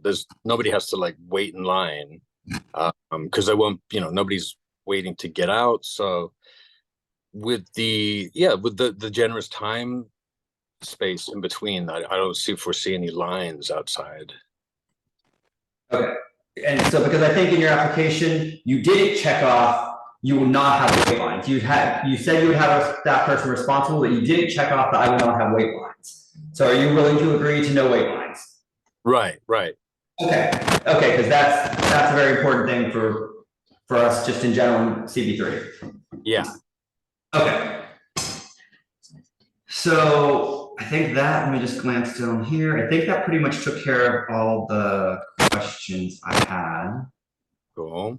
Does anyone else have any questions while I'm No. checking my notes? No, it's cool. This the weight lines is the Yeah, the weight lines is- concern for me, but Yeah, that was my thought. I mean, two-parter, having shows be, an hour or less kind of leaves people wanting more. And then there's no, and then having the luxury of having, an hour in between, it just kind of cuts away all that potential lineup time. Yeah. So the only other thing I was gonna, which wasn't really addressed, this was previously a gallery, wasn't it? Well, it's been a gallery, and I think the gallery was actually, there was a gallery upstairs where there's a psychic now. But in my space, the previous tenant had a boxing gym. And I think before that, it was a Pilates gym. And then before that, it might actually have been an art gallery. Okay. So where I was going with that question is, I assume that this is a two-part question. You're gonna have, that comics are gonna be amplified with a mic, right? Right. So, and you did not check off that you're doing any soundproofing? Well, we're gonna have soundproof curtains in the back, on the window, and on the door, and then because the speakers we're using, they're very small, sort of almost akin to like a studio monitor, like a 5-inch studio monitor kind of thing. So we're gonna sound test it and see, because I'm working with a sound expert who's done sound for the Comedy Cellar and Caroline's. So then we're gonna determine, with the people in there, like where do we need to soundproof? If we do need to soundproof, it might, the levels might be low enough that, with instead of having two big speakers that nobody wants to hear, it's going to be an equal sound dispersion. So wherever you're sitting in the room, you're going to have the same audio experience without, screaming or too loud.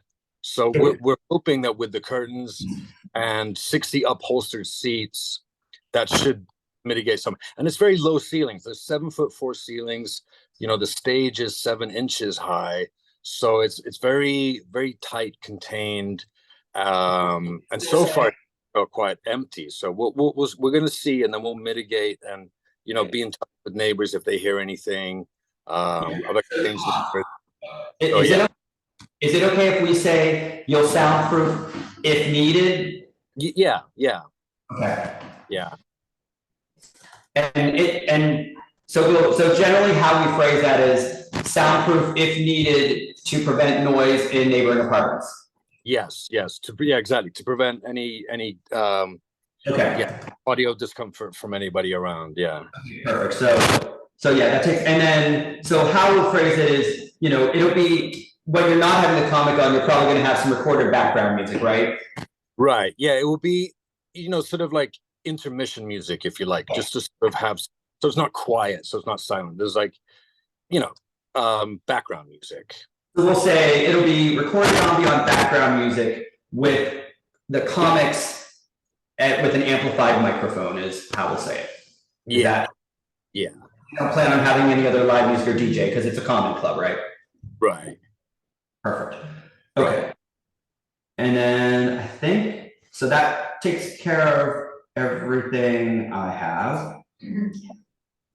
Does anyone else have any other questions about this application or this item?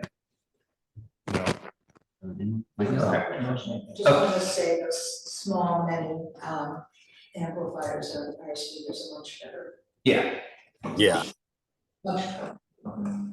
Okay, so Johan, we're gonna go ahead and put the stipulation form up on the screen, which is what we'll be voting on. And I'm gonna go through that and you can correct if there's anything that we misspoke about. Okay. So the only thing I forgot today was my reading glasses. So I'll read the item, so you can just, I'm gonna read it item by item, you can just agree, you can say yes or no to, if it's something we didn't agree upon, but, okay. Complicated. So it'll be, I will operate a comedy club with less than a full service kitchen, which is a prep area, serving microwavable Mexican food. Hours of operation will be Monday through Sunday, 5 p.m. to 12 a.m. Yes. You will not use outdoor space for commercial use. You will not have a doorman or security personnel. You will install soundproofing if needed to prevent noise in neighboring apartments. You will have a closed fixed facade. You will not have DJs, live music, third-party promoted events. Now, the one thing I assume you're charging a cover fee or something for the comedy club, right? Right. On average, it's going to be $20. Yeah. For 3 or 4 comics and a host. So yeah, that'll kind of be the average price. So we're going to leave. You will have events with a cover fee, and you will have scheduled performances because the comics are going to be scheduled at, as you said, whatever 6, 8, 10, whichever the time frame was. Yeah. And you had not more than 2 DJs per month. What was that in reference to? So my thought was, just from experience in the comedy world, that there's certain nights that are dead for comedy. We have Super Bowl Sunday, the Oscars, Halloween. A lot of those Sunday sort of big TV events are usually kind of dead for comedy. So we figured, as a backup, we could have some sort of DJ gathering, but again, not obviously not a club level, more just sort of like a hang, and then we could sort of workshop jokes or whatever, but it would so is that not big performances, because again, that's kind of slow nights for comedy. So if you heard us earlier, is that DJ just going to be someone managing the music, and it's still going to be at background conversational level? Yeah, because the size of the space, there's really, I have I sit in the window, there's a little control nook booth, so it'd be a laptop with a playlist. It wouldn't sort of be you're not bringing in a big DJ promoted from outside. No, I feel like the DJ. That's fine. I was going to say DJ per month, and the DJ will be recorded music at background conversation level. Yeah. DJ Spotify, I suppose we would call it. And you also had not more than 12 private parties per year. What we refer to a private party is something where it's a buyout of the entire space. Is that what you were referring to? Or is that something? I was thinking to have that as an option if I was approached about somebody, wanting to do a fashion show or a film screening or something along those lines. But yeah, because again, it's a small space, so it would be sort of like for curated events. I'm just trying to be flexible. If some nights somebody might want to really like the way the space looks and wants to use it to shoot a video or something like that. So it is a private buyout, right? Is basically what you're saying. So yeah, I haven't. It's okay. We're just confirming we're on the same page, and that's yeah. I'm gonna. It's like the option to do that would be nice. A few times a year. Okay, so you had, is that 12 per year? Is that what you're asking for? Yeah, if I feel like if it happens once a month, that might be something. But obviously it's okay. That's great. We were just confirming the numbers. We're good to go. And then I'm not trying to interrupt. I thought I heard somebody trying to say something. No, it's good. It's all good. It's hard, there's on Zoom. This is all one of the challenges we face. So yeah. We recorded back only, but I think we probably should uncheck that simply because they will have we do need to make sure we specify that, comedians will have an amplified microphone. Right. Yeah, definitely. Yeah. And then you will not apply for an alteration without coming to CP3, will not participate in pub crawls or party buses, will not have unlimited drink specials, including boozy brunches, will not have a happy hour, will not have wait lines, will have a staff person responsible for ensuring no loitering or crowds, will post a stipulation, and residents may contact the manager owner at the number below. And I don't actually, your number was 970? Yes. 769-1563. Correct. Okay. So everything, I think we've kind of worked through everything, so I think we're good. Anyone on the committee have any questions about what we just went through? Okay. That being said, we're going to move to a vote.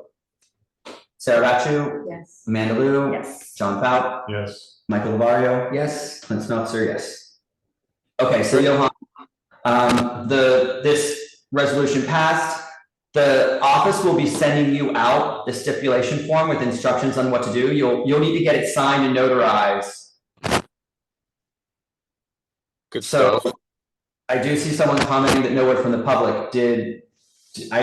No one had raised your hand originally, but I'm sorry that you're now pointing this out. There was no one had raised their hand previously, but. We did, oh, someone raised their hand, and put it down. Andrew?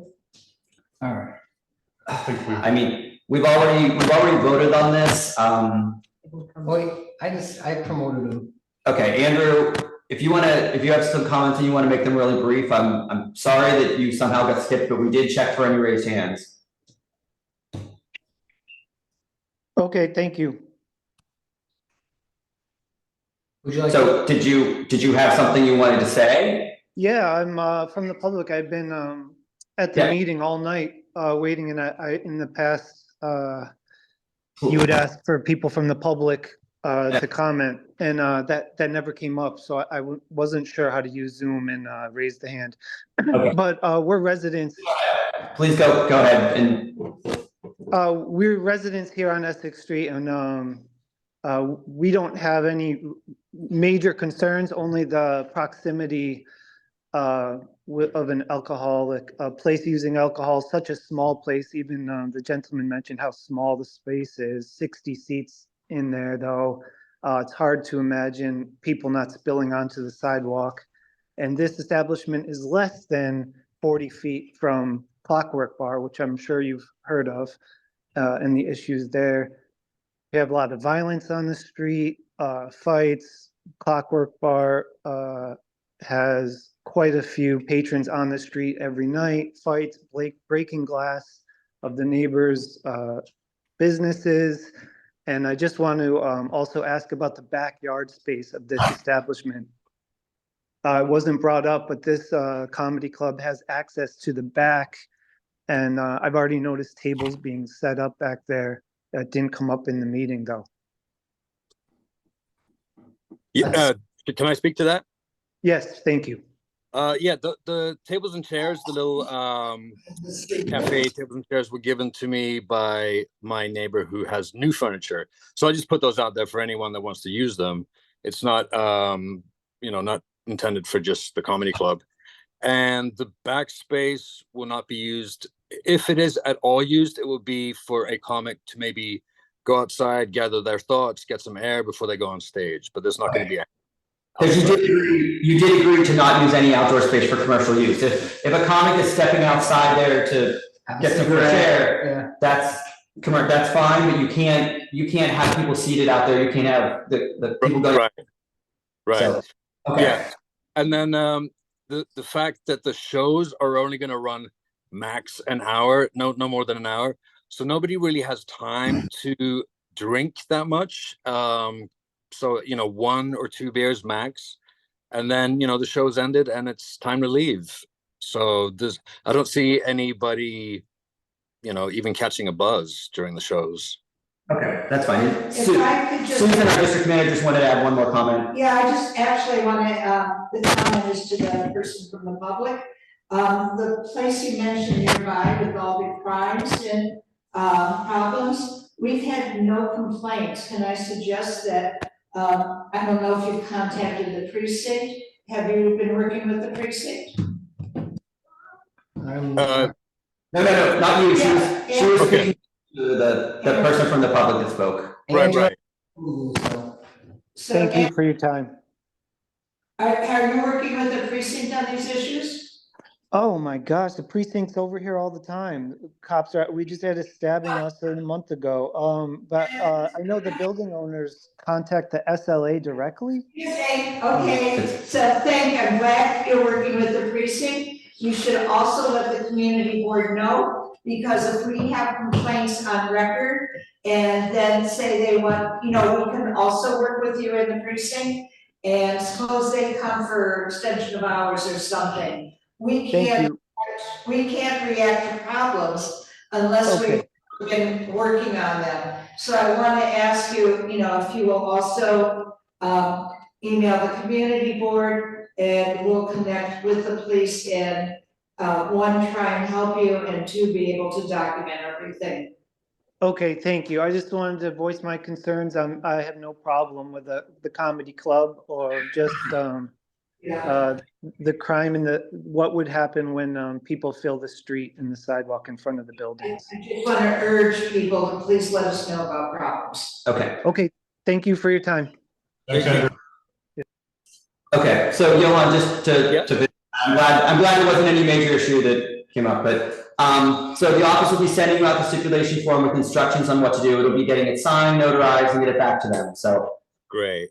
Thank you for your time and good luck. All right. Thank you for your time, guys. Thanks for everything you do. Thank you for, thank you for doing this. Thank you. Okay. Thanks. Thanks. Have a good night. So next, we are going to move on to number 7, which is Stylus NYC Incorporated at 48 Clinton Street. If you're the applicants for 48 Clinton Street, Stylus, please raise your Zoom hand. Applicant or the representative.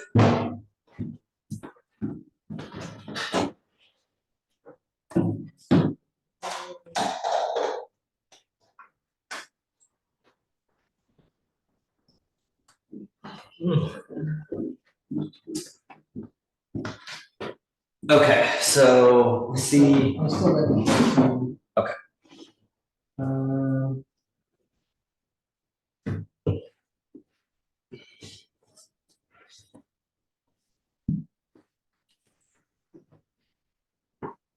Again, this is just the applicant and the representative at the moment. There's like 4 more people like raising their hand. Oh, so Donald Bernstein is the attorney, so put him in. Okay, Zelkowitz.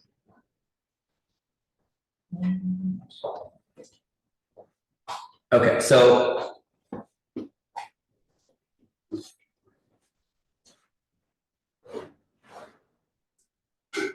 is everyone now promoted that is with the applicant or representing the applicant? I think we have everybody. Okay. So I'm going to give a brief summary of this application, and we'll give you a chance to respond, move to the public, and move back to the committee. So Stylus NYC Incorporated, doing business as Stylus, is seeking a full on-premises license in the premises located at 48 Clinton Street between Rivington and Stanton. It's an application for a members-only club for the arts with 2 floors, the ground floor and the cellar, with up to 226 people standing and seated, 28 tables, 86 seats with a stand-up bar, full kitchen and food prep area serving food until 11 p.m. all days, no televisions, a projector on the ground floor, live music DJs, streaming music from a custom designed speaker system. There are 14 full OPs within 500 feet. This is a previously unlicensed location that housed a recording studio. The applicants have never held a liquor license. The committee received 4 emails in support, 3 of which were from residents who live within 2 blocks. 33 residents who live within 2 blocks signed the petition in favor of the application. They are proposing hours of 9 a.m. and closing by 12 p.m. Sunday through Thursday, 1 a.m. Friday and Saturdays. Does that all sound correct? Yes, thank you, Clint. That's pretty much correct. I just want to maybe add a little more flavor to it.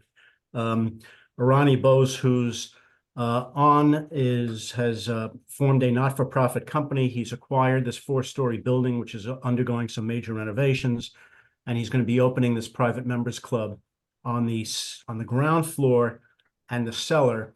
It is not actually technically an OP license. It is a different class. It's a private members club license, which has to be held by a not-for-profit company. As you said, and I think it's important to reiterate it, this space was Loho Recording Studios for a number of years, and I think its last iteration was as a rehearsal studio for Blue Man Group. So Stylus Club will be a private members club dedicated to the performing arts. It's going to have screenings, ambient music, singers, chamber music, focus really on the quality of the sound that the system will create rather than the volume. So it's interesting that it's going into a building that has a history of music performances and performing arts. Because of the focus on the sound as part of the social club and with awareness of where we are, we wanted to make sure that nothing that occurs within this members club is going to disturb anybody in the club, anybody in the building, or any of our neighbors. So we've commissioned a traffic study. We've commissioned an acoustic report done by Criterion Acoustics, which is a very well-known and reputable firm, which did sound testing not only in our place and outdoors, but also in some neighboring apartments. We were lucky enough to be able to get access to those, and designed not only a sound system, but acoustic protections to make sure that we're going to be within the code and it's not going to be an unreasonable disturbance.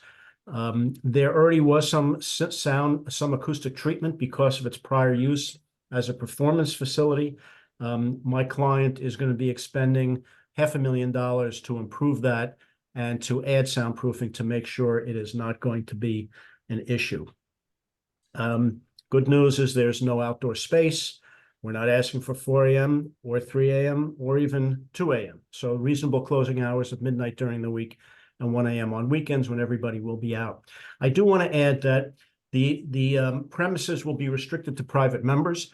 I know that Arani and his team are hopeful that local residents apply for membership, and people that live in the zip code will be offered a discounted membership fee to encourage them to attend. People under 35 will be offered a discounted membership to encourage them to attend.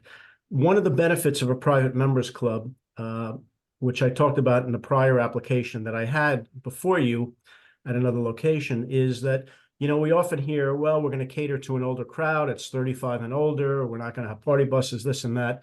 And the response is often, well, you don't really know who's coming. You can't really control it. A private members club can. And not only can we control who comes and limit the number of people who come, but we can take action if anyone does violate the rules. So if anyone is a disturbance to any other member or the facility or the neighborhood in any way, by signing on to a code of conduct as a condition to membership, we have the ability to enforce rules and take action. And it's fairly powerful when it comes to members clubs. I was going to go through the outreach and the support, but Clint, you did that. Thank you. I appreciate you recognizing that we have some support in the community. And I think that's all I want to say. We do have our traffic and sound guys here. If you have any questions, I'm not going to ask them to present. It's late. You've spent a lot of time tonight already in other applications. What we can do is either just take your questions, or if you would like, we can have Dan Zelkowitz, who is here and has a lot of hospitality experience and is going to be running the food and beverage component, can give you a quick sort of overview of what the heck is this club about and what is it going to be like day to day.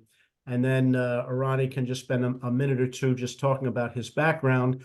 And there are some aspects to this that we plan to give back to the community. There's going to be a plan to try to find some rising people in the arts to give them a place to show their work. And I think that there's also going to be an attempt to give a certain number of memberships without charge to certain people in the community. And maybe, Arani, you could spend a couple of minutes talking about that. So would you like to hear that, or do you want to just hit us with questions? Because I know it's late. If you could really just give, I know you mentioned having Dan give kind of a brief. I am just curious about what you're proposing day to day. Like, what is it? Yeah. I know you have live music, but is that going to be just give me an elevator pitch of what your day to day is going to look like. Absolutely, I'd love to. Thank you guys so much for taking the time, and I'll try to keep it as succinct as possible since it is getting late. The club and the arts club here is meant to operate for a wide variety of different sort of purposes. To kind of run you through a day, during the breakfast hours, 9 a.m., 10 a.m., there may perhaps be a sound meditation, light breakfast or juices being served to members. But these are relatively quiet hours and really meant for more of like an introspective environment for members to be able to enjoy, as we mentioned, not loud sounds, but thoughtful sounds.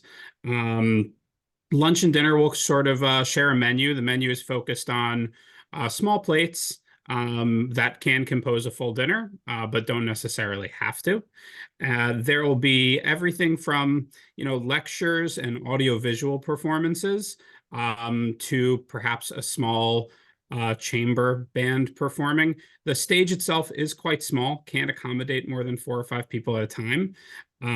But these are meant for members to be able to attend easily. So, these are intended for listening environments, whether it's a record selector playing from vinyl and kind of creating a progression of different vinyl records over the course of an evening, a lecturer, poetry reading, or anything really in the arts that's surrounding around kind of the performing arts and sound experiences, which is a really central and important part of this. The food and beverage component is really meant to complement and be an amenity to the guests. So breakfast, lunch, dinner, simple cocktail program, beer, wine, and really just meant to be something that's meant to enhance members' experiences.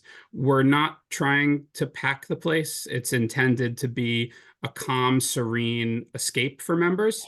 And its intended use is really as sort of like a sanctuary for the members to be able to go and escape from the hustle and bustle as opposed to partake in it. And and these will be the musical component. It's not going to be necessarily, is it promoted concerts or events like that necessarily? It's going to be more performance-based to, I guess, showcase a local artist or an up-and-coming artist. Is that my understanding correct? Yeah, that's correct. I also think it's an important distinction that there is no outside promotion happening. The only people that have access are members, who are a pretty limited group, which will be selected by committee and overseen by the Code of Conduct as well. Susan? Yeah, who are the people you're trying to recruit as members? Are these people in the arts that you're trying to help support? Or who are not working? That's a great question. I actually think Arani has a really great way to describe sort of the people that we're recruiting. And if okay, I'd love him to talk about that a little bit. Yeah, we're trying to assemble a group of people. We expect the club, when it's at full capacity, to have about 500 members, 500 paying members, and additional a number of people who are creatives and who are musicians or artists, performance artists, intellectuals, giving scientists, etc., to got in this space. And it's really a space for the creative and the curious, and those two groups to gather in one place and intermingle. So that's the purpose. And how much are your memberships? The standard membership is $10,000 per year and a $5,000 one-time patronage initiation fee that is tax deductible. We have a $1,500 the first year. Correct. And we have how much are the discounted memberships for local people? Yeah, we have a 30% discount on the people that are in the zip code of the Lower East Side. And we also have on top of that, a 50% discount on that 30% for under 35 people in the Lower East Side. So under the age of 35. Under the age of 35, yes. Yeah. Okay. Okay. What? Okay. Okay. So I think, and I mean, you answered my question about like scheduled performances. It's still only going to be scheduled for members, so it's not going to be, you're not going to have lines outside or anything like that. No, it's correct. They're not allowed in, so they can't all line up. So okay. And you mentioned that you're working with a sound engineer and they're adding soundproofing, everything else. I'm assuming it was a music event or something, so I'm assuming there was some there, but you're adding an additional to ensure that the sound is not, you know, audible in the neighboring apartments. Is that correct? Substantial. So the cost will be about $500,000. Additionally, there's going to be an AV tech on site every day. So if there were any issues with the sound system or anything became loud, there's someone on staff every day who could address those issues. Now, I think I mentioned in the beginning that you bought the building, or you own the building now, so they are your tenants as well as the residents above are your tenants as well, correct? Is that? Yes. And by buying the building, it's a long-term commitment to this neighborhood and to the space. Not like we're going to be in there 5 to 10 years, do our thing, and then leave. This is It gives you a vested interest in not upsetting the residents because they hear the complaints from both sides. Correct. Exactly. Okay. I think, and I'm just glancing here at everything. I think you pretty much answered most of my questions. Does anyone else on the committee have any questions? No. Okay. So I think given that, if you want to go ahead and pull the stipulation up on the screen, please, Michael. We're going to go through the stipulation form as you've seen us do many times already tonight. Oh, somebody from the public. Oh, yes, I did skip it this time, actually. So are there any members of the public here to speak? Please raise your Zoom hand. Apologies for almost skipping you this time. Okay, Adrian. Okay, Adriana, you've been added. Please unmute yourself and speak.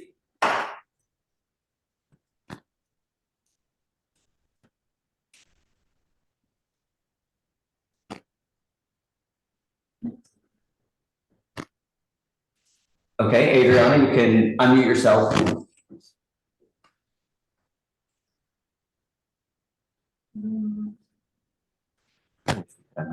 Hi there. I think I'm actually part of the stylist team. I think my hand had remained raised when we signed in. Apologies. So you're not a member of the public. Are there any other members that would like to speak to this item? Please raise your Zoom hand. Okay, seeing none, we will now move to the stipulation form. Okay, so, and apologies, is it Naeem Julia?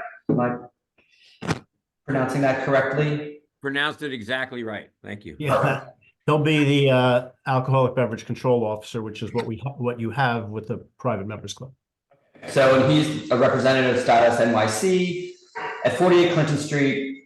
The license is liquor, wine, and beer. And I see the point, and maybe it's something we should add to our forms because we don't have this very often. But you explained in the beginning that it is a separate license other than standard OP. But yeah, and you got that right. You checked that. Yeah.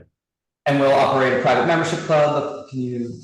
And it's with a full kitchen, open and serving food until 11 p.m. all days. Hours of operation will be 9 a.m. to 12 a.m. Sunday through Thursday, 9 a.m. to 1 a.m. Friday and Saturday. I will not use outdoor space for any commercial use. I will employ a doorman, security personnel, and it's only during private member events. I will install soundproofing, and I actually cannot read that, Michael. Do you want me to read Please, it? yes, please read this. I will install soundproofing, which comprises of additional layers of sheetrock, grout injection in the existing CMU walls, springs for walls, sound mat for concrete, insulation, interior fabric, door seals, and mechanical silencers. And that came directly from their application questionnaire as well. So, I will have a closed fixed facade with no open doors and windows except my entrance, closed by 10 p.m. You will have DJs, live music, but you will not have third-party promoted events. Any event in which a cover fee is charged. I think they are going to have scheduled. And you will have scheduled performances. Yes. It will not be ambient recorded background music only. Correct. But you will not apply for an alteration without coming to CB3. You will not participate in pub crawls or party buses. You will not have unlimited drink specials, including boozy brunches. You will not have happy hour drink specials. And then you had it checked off, I don't think, as you will not have wait lines, but you did say you will not have wait lines, right? Right. So you will not have wait lines, and then you will have staff, a person to ensure no loitering, noise, or crowds outside. We'll post the stipulation beside your liquor license, and residents may contact the owner manager at the number below. And it was Naeem Bubulia again, and 973-467-1325 was office, and 973-420-1285 was yourself. Yep. Okay, so if that is everything we've discussed, we will move to a committee vote. Sarah Bachu, Amanda Lou. Yes. John Fout. Yes. Michael Lario. Yes. Ms. Meltzer, yes.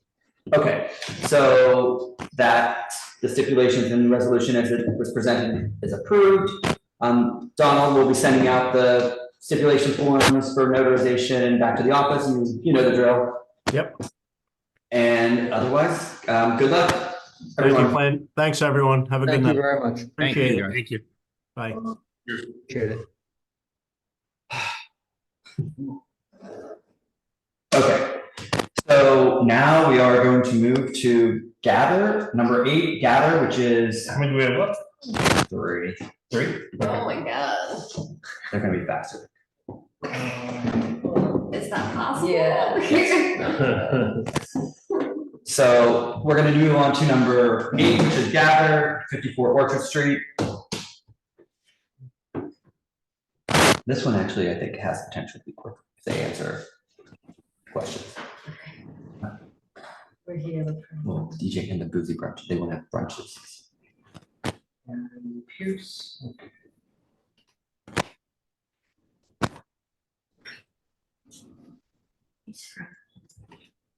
Okay. So we have Bridget, we have Aaron. Those are the, I'm assuming you're the applicant and your representative. Yes. Okay, so as you've heard, I'm going to give a brief summary. We'll come back to you for any additions or changes, and then we'll move to public and move on to the committee. BHA Enterprises Incorporated is doing business as Gather, is seeking a full on-premises license for the premises located at 54 Orchard Street between Canal and Hester Street. It's an application for an establishment of, and it wasn't listed, I assume it's 74 and under. Is that your C of O? Yes. Or an LNO? Okay, with 7 tables and 21 seats, with 2 bars, serving sandwiches, salads, and bowls during all hours of operation, with no television, background music except during weekends, which have DJs for brunch. There are 22 full on-premises licenses within 500 feet. The location is currently licensed. The applicant has not previously held a license. There was only 1 commercial brew complaint at this location, which it was unlicensed, so it's something else anyways.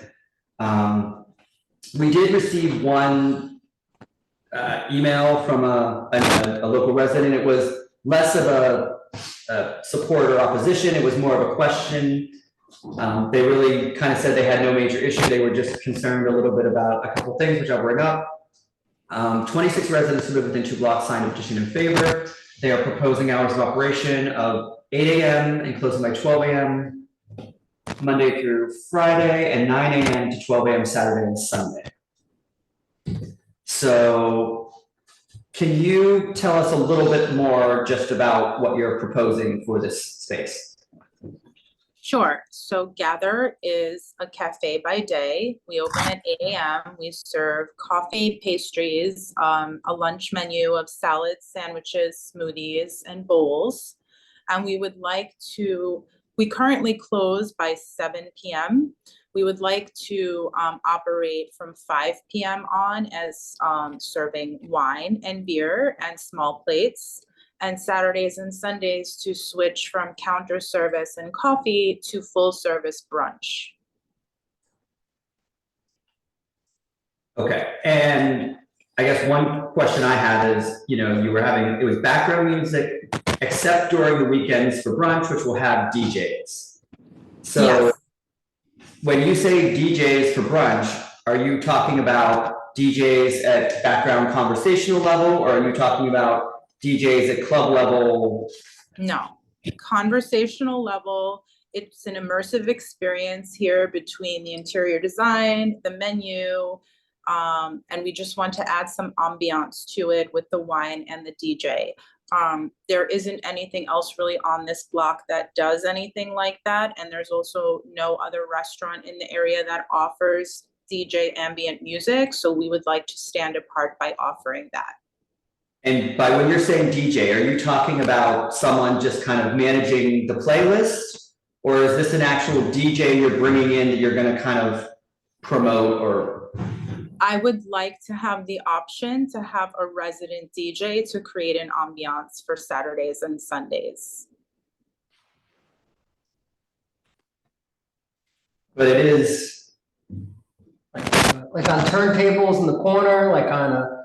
Yes, so we have a beautiful front area with a beautiful corner that was designed for if we have private events or if we ever did sort of this Saturday, Sunday brunch idea, where the DJ would have their own space in the corner, bring in their decks and a speaker.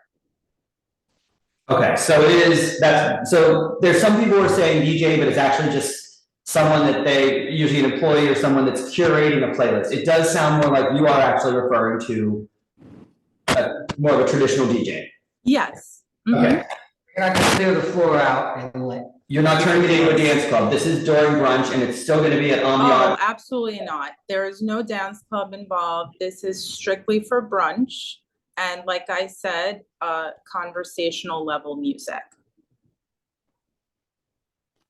Kind of in between. So I had one other question. Just want to check one thing on your application, because I don't think.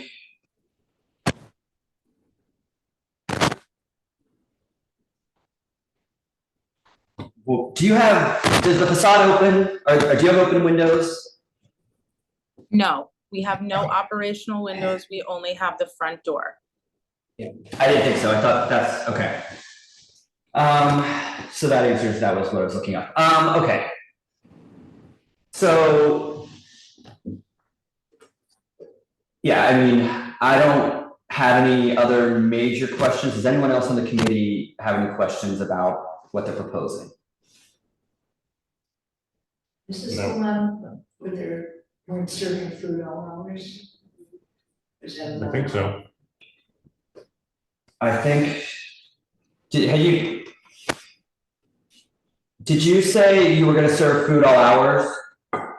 So our lunch menu that is currently during the day on our cafe, in our cafe hours, that will be served during the day.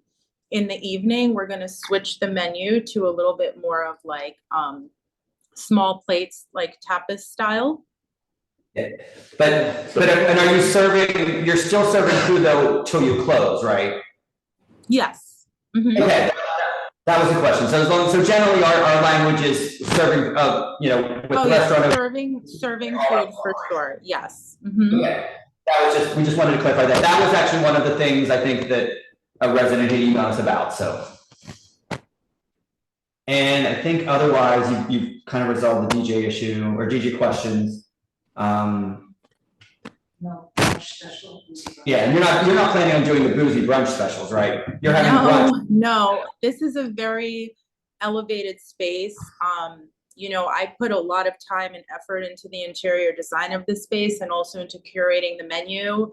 I'm really here to up-level the community, and I do feel like I stand apart from most of the other cafes, restaurants, and wine bars, as in my space is probably double or triple the size. And I'm trying to kind of meet the level of service and, just level of experience of 9 Orchard. Okay. So I think those were the few questions I had that anyone else, and I don't think anyone else in the community does. No. So I think that being said, we can bring up the stipulation form and we'll kind of go through what we just discussed. Oh, and I think, was there any members of the public here that wish to speak to this item? Please raise your Zoom hand. Not sure we have any members of the public left. Okay, all right, I'm gonna bring up this thing. Okay, so we're gonna go through these stipulations. So it is Bridget Zimmer Board as a qualified representative of DHA Enterprises located at 54 Orchard Street.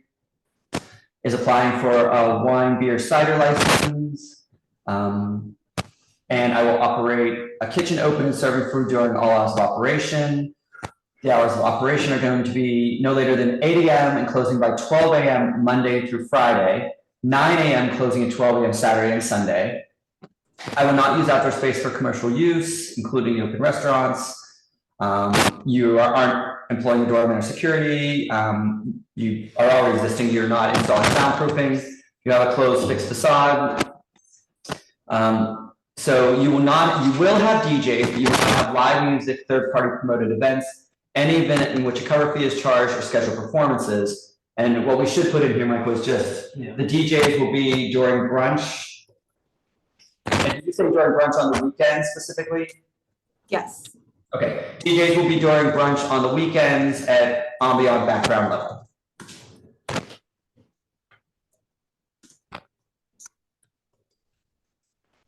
And in this case, because the DJs are playing at background level, I think we can check up. I will play ambient recorded background music only.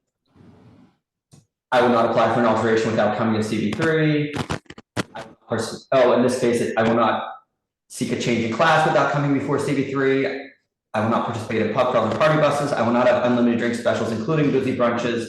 I will not have a happy hour. I will not have wait lines. I will have a staff person designated to ensure no noise or crowds on the street.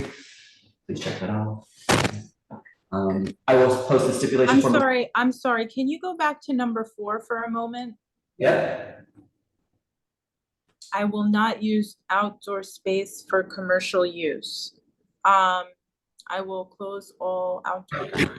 Are you, well, it's just the first, because you're not using the outdoor space, are you currently using, or do you plan on using any outdoor space? So I'm currently not using it, but actually I would like to have the option to have some sidewalk seating. Is that possible?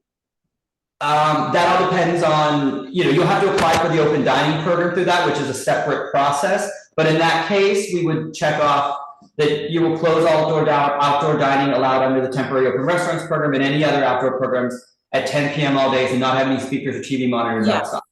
Okay, perfect.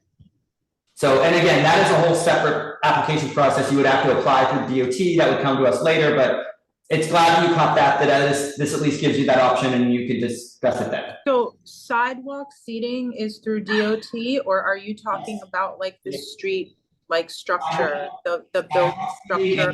That's not what I'm looking for. I just wanted a few tables on the sidewalk. That still falls under the new open dining program, so you would still have to apply. There's a sidewalk cafe permit and there's a roadbed seating permit. They're two different things that you would apply through that program. Okay. So any outdoor, whether it's sidewalk or roadbed, is all part of the new open dining program. And okay. The website can help you on that when you're ready. Thank you. Okay, and everything else between there you were okay with? And then we were down, I think we were at happy hour, so you were not planning on having a happy hour. You will not have wait lines outside. You will have a staff person to ensure no noise or crowds. You will post a stipulation by your liquor license, and residents may contact the owner manager at the number below. And it was Bridget Zimmer Board, and it was 646-370-4072. Mm-hmm. Okay. So if that is all what we agreed to. There is supposed to be a D before the G in my name. So if that, So, okay. BRIGID, is that correct? Yes. Yes. Okay. Correct that above. No, we want to definitely make sure we have your name spelled right. Okay. Okay, so if we're in agreement on that, we will move to a committee vote. Sarah Bachu. Yes. Amanda Liu. Yes. John Fout. Aye. Michael Lavario. Yes. Clint Smeltzer, yes. Okay, so the office will be sending out the stipulation form to you in the next couple of days. There will be instructions in that email, what to do. It's notarized, signed, get it back to the office by a certain day, and then you'll be good to go. Great. Okay. Thank you and good luck. Thank you so much. Take care. Good luck. Okay. Okay, 97 Happy KTV Incorporated at 97 Bowery. If you're the applicant here, please raise your hand for 97 Bowery. There he did, James Wong. What was that, John? James Wong, raising his hand right there. It's the lawyer, I think.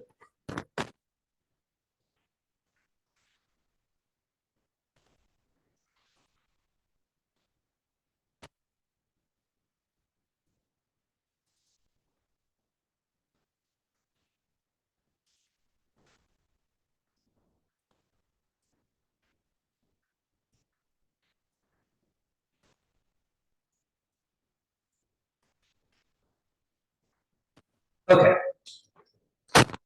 So is that everyone? Do we have? Are you the applicant, James? You're the representative, correct? Is the applicant here?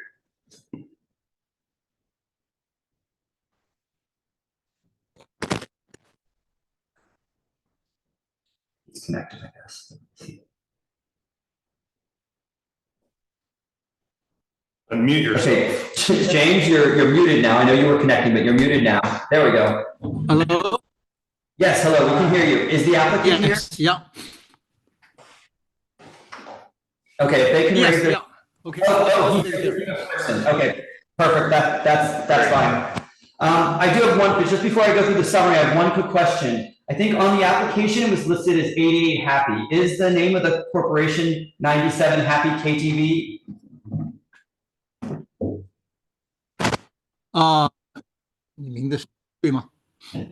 It was listed as Let me 2. see. Hold on one second. Hold on. Let me double check.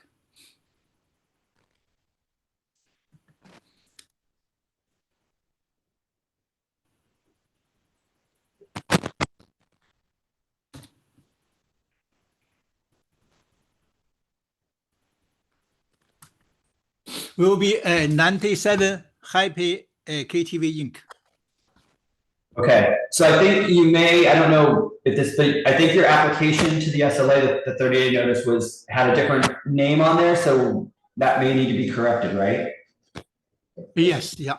To be consistent, so, and it doesn't affect anything tonight, we just need to get that corrected application for the office in the SLA. I don't really care, just for the SLA. Okay, it's mainly for the SLA, but it just needs to be your correct corporate name. So 97, Yes. So I'm gonna give a quick summary and then we're gonna hand it back to you for any additions. 97 Happy KTV Incorporated is seeking a full on-premises license for the premises located at 97 Bowery between Grand and Hester Street. It's an application for establishment of, and the other thing that was missing, how many tables and how many seats?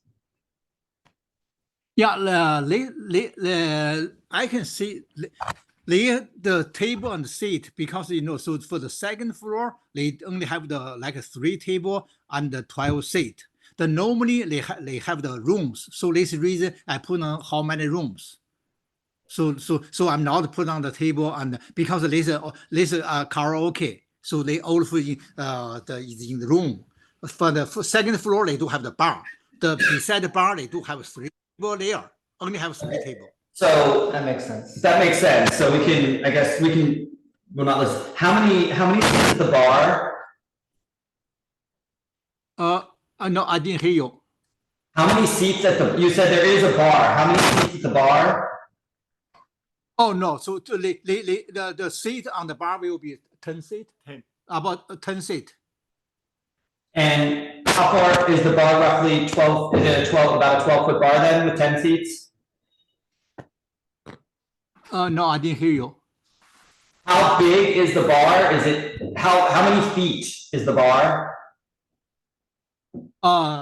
有25尺. Yeah, 25 feet. So 25 feet with only 10 seats? Yeah, 10 seat, yeah. Okay. So it's a karaoke establishment with a bar, 25-foot bar with 10 seats, a full kitchen serving food during all hours of operation, using ambient recorded background music. And I assume that recorded background music is for the public spaces. I assume that is not in the karaoke rooms, correct? Yeah, right. So we'll clarify that, and so that it'll be ambient recorded background music in the main spaces, and the karaoke rooms will be at, I guess, entertainment level, correct? There are 3 full on-premises licenses within 500 feet. The applicant has operated 98 Bowery with a full on-premises license since 2017 with no noise complaints. 7 residents who live within 2 blocks of the location signed a petition in favor of the application. They're proposing hours of 4 p.m. to 4 a.m. every day.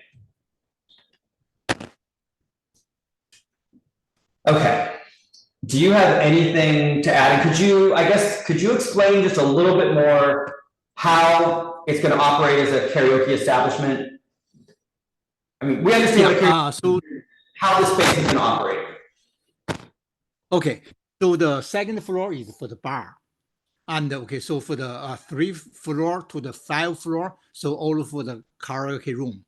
So each floor, they do have the computer room and the computer room to control and the video. So this means make sure not too many noisy there. And also this whole building is for the commercial, not any residential there. So also for this location, they do have a karaoke. So is at least more than 10 years. So they still will be operated at the same method of operating. So I'm not seeing any complaints from the neighborhood.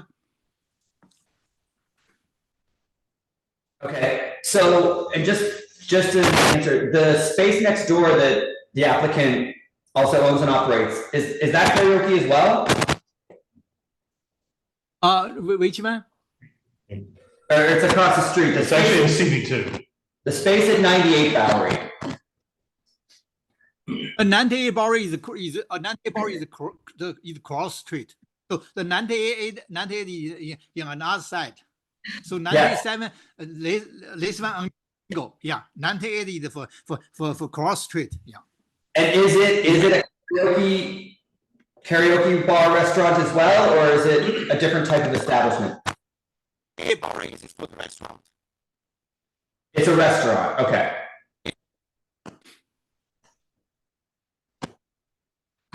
Okay.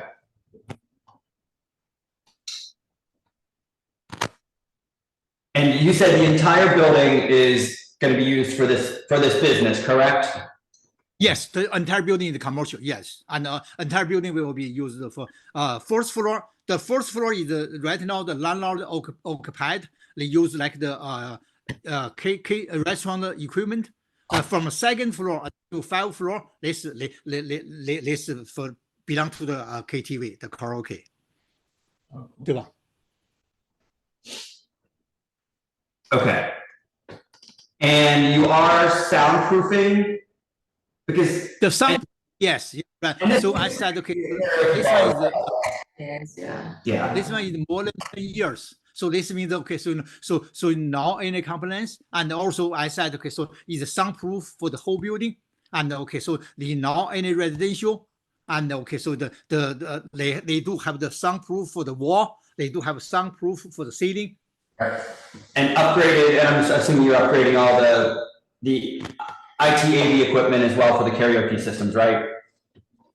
You're right, and I just said okay, they do have the computer room to control the video. So this means make sure the video is lower enough, not involved to the neighborhood, not involved to any residential, even not residential there, but for the surround building. So make sure they are not bother to any the people living there. Okay.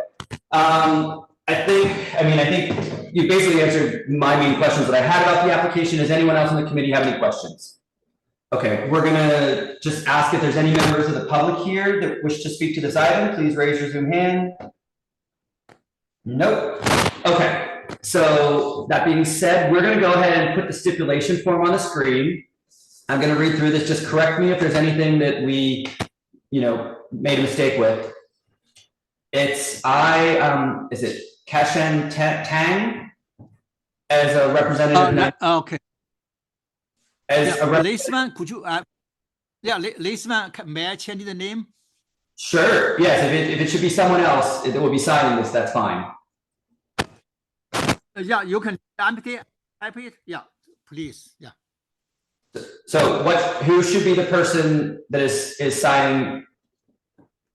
Yes, the person is here, so yeah, you can see the him ID, or I can read it for you. Well, wait, but you are the representative, is that your, I couldn't see the ID at the moment. But you can't, this is the person who's running the restaurant or the establishment, not you. We want the owner, not the. We want the owner, not your. So, okay, so. This is his ID. So, okay, so hold up his ID again, we'll see if we can see that. I wanna just. Yeah. Can you hold it a little higher? Sure. I'm sorry, Can someone read it? Can anyone read, can you? Oh, I got it. Oh, you got it. Oh, Right here. Pen. okay, we're, Okay, the last name is Peng, okay, and the first name is spelled Haischhian.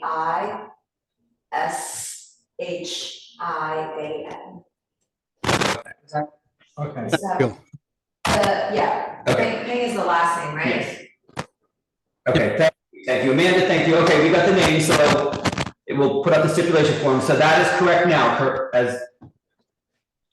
Yes, yeah. Okay, nothing.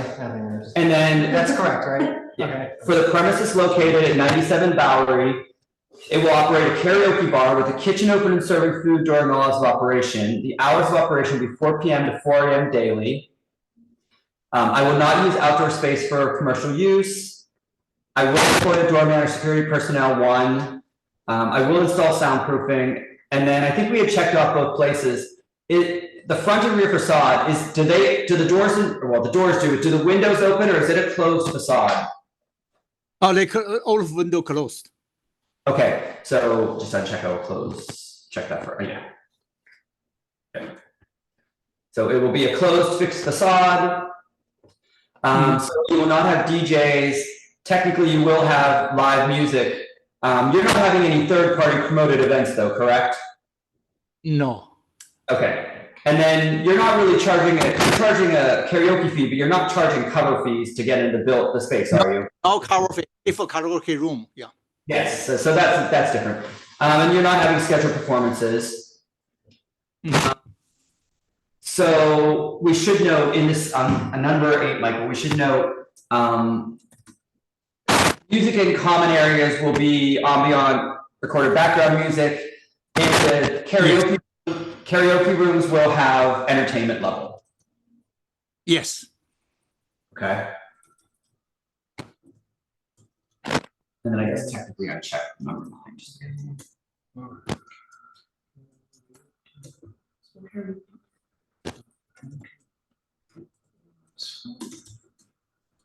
and then I will not apply for alteration without coming before CB3. I will not participate in pub crawls or party buses. I will not have unlimited drink specials, including booze and brunches. I will not have a happy hour. I will not have wait lines outside. I will a staff person responsible to ensure no loitering or noise. I will post a stipulation, and the residents may contact the manager or owner, which we are placing in now. And then what is the phone number for residents to contact if there are problems? 347. Okay. It's 1 second. Okay, 347. 586. 586. Yeah. 37. 3737. 3737. Okay. Okay, thank you very much. So, and we went through this, so everything looks good. Thanks. Okay, so hold on just 1 second, because we do just have to vote on this. It will be, so committee, you just heard, we went through this, so it's gonna be Sarah Bachu, Yes. Amanda Lou? Yes. John Powell? Yes. Michael Lavario? Yes. Clint Smeltzer, yes. Okay, so the resolution and stipulations that we just went through has passed. The office will be sending you out these with instructions on how to sign and return by what day. Okay, thank you very much. Thank you very much. Thank you. See ya. Okay. Last item is Essex Chicken LLC at 115 Essex Street. Please raise your Zoom hand, though I have a feeling the only remaining people here are probably the applicants and attorney for this item.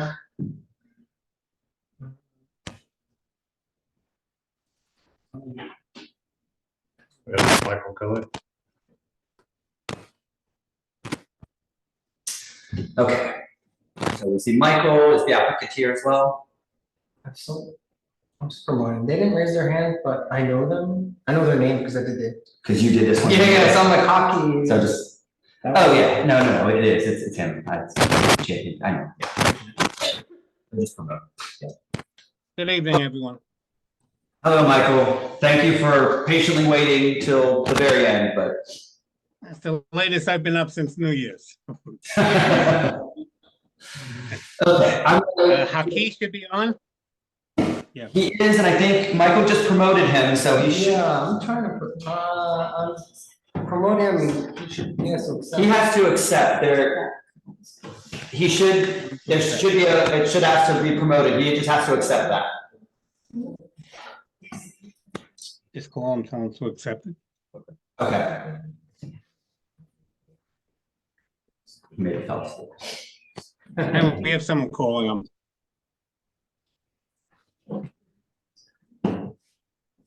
He declined. No, he declined. So try it again. All right. Oh, he's not. Oh. I guess he's got to log back in. Yeah. Oh, that's it. He was on, but he just signed off. You need to sign back on, Michael. All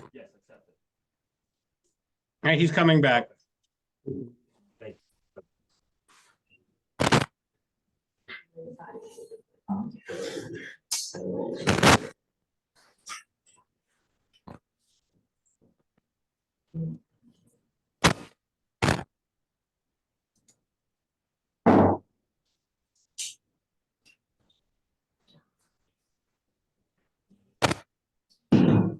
Back here.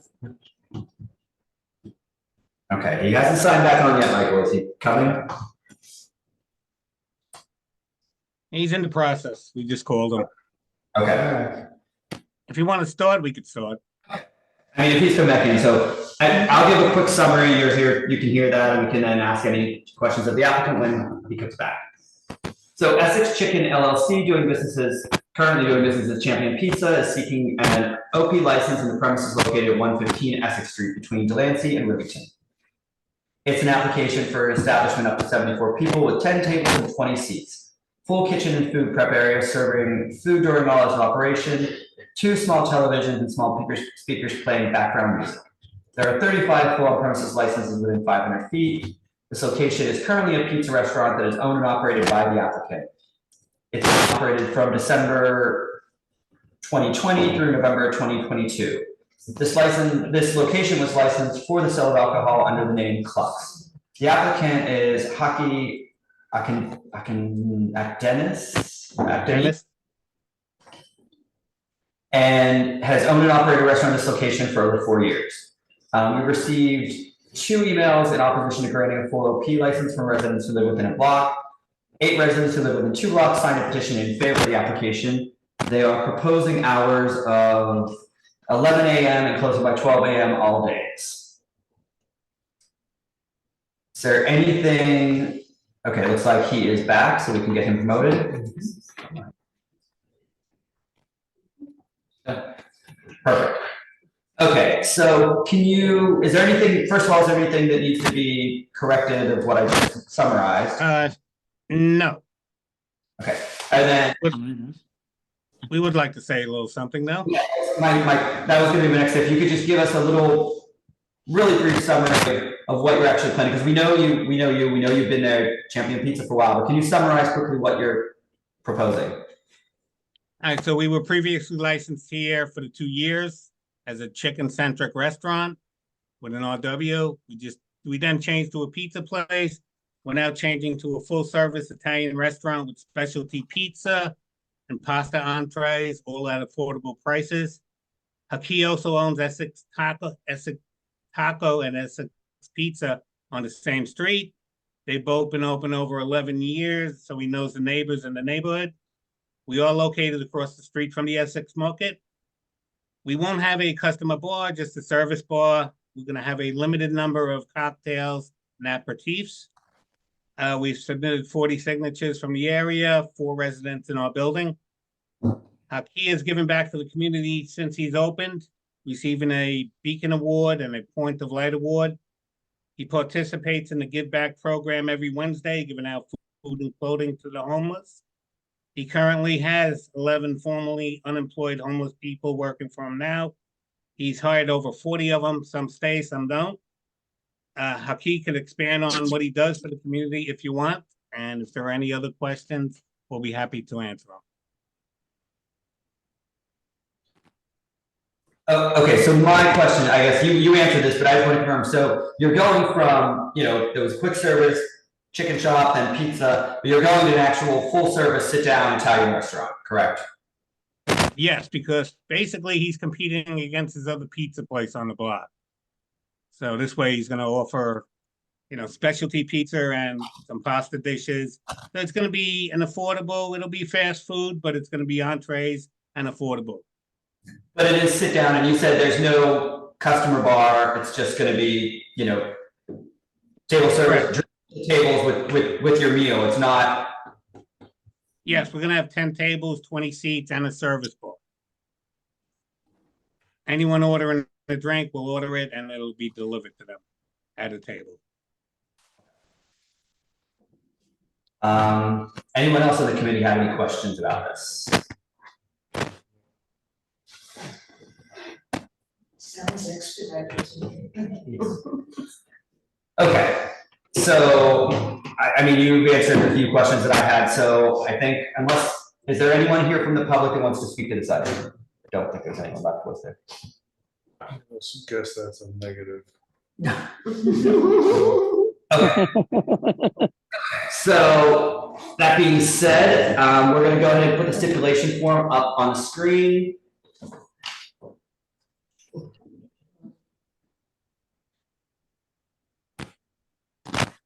And I'm going to read through what we just discussed.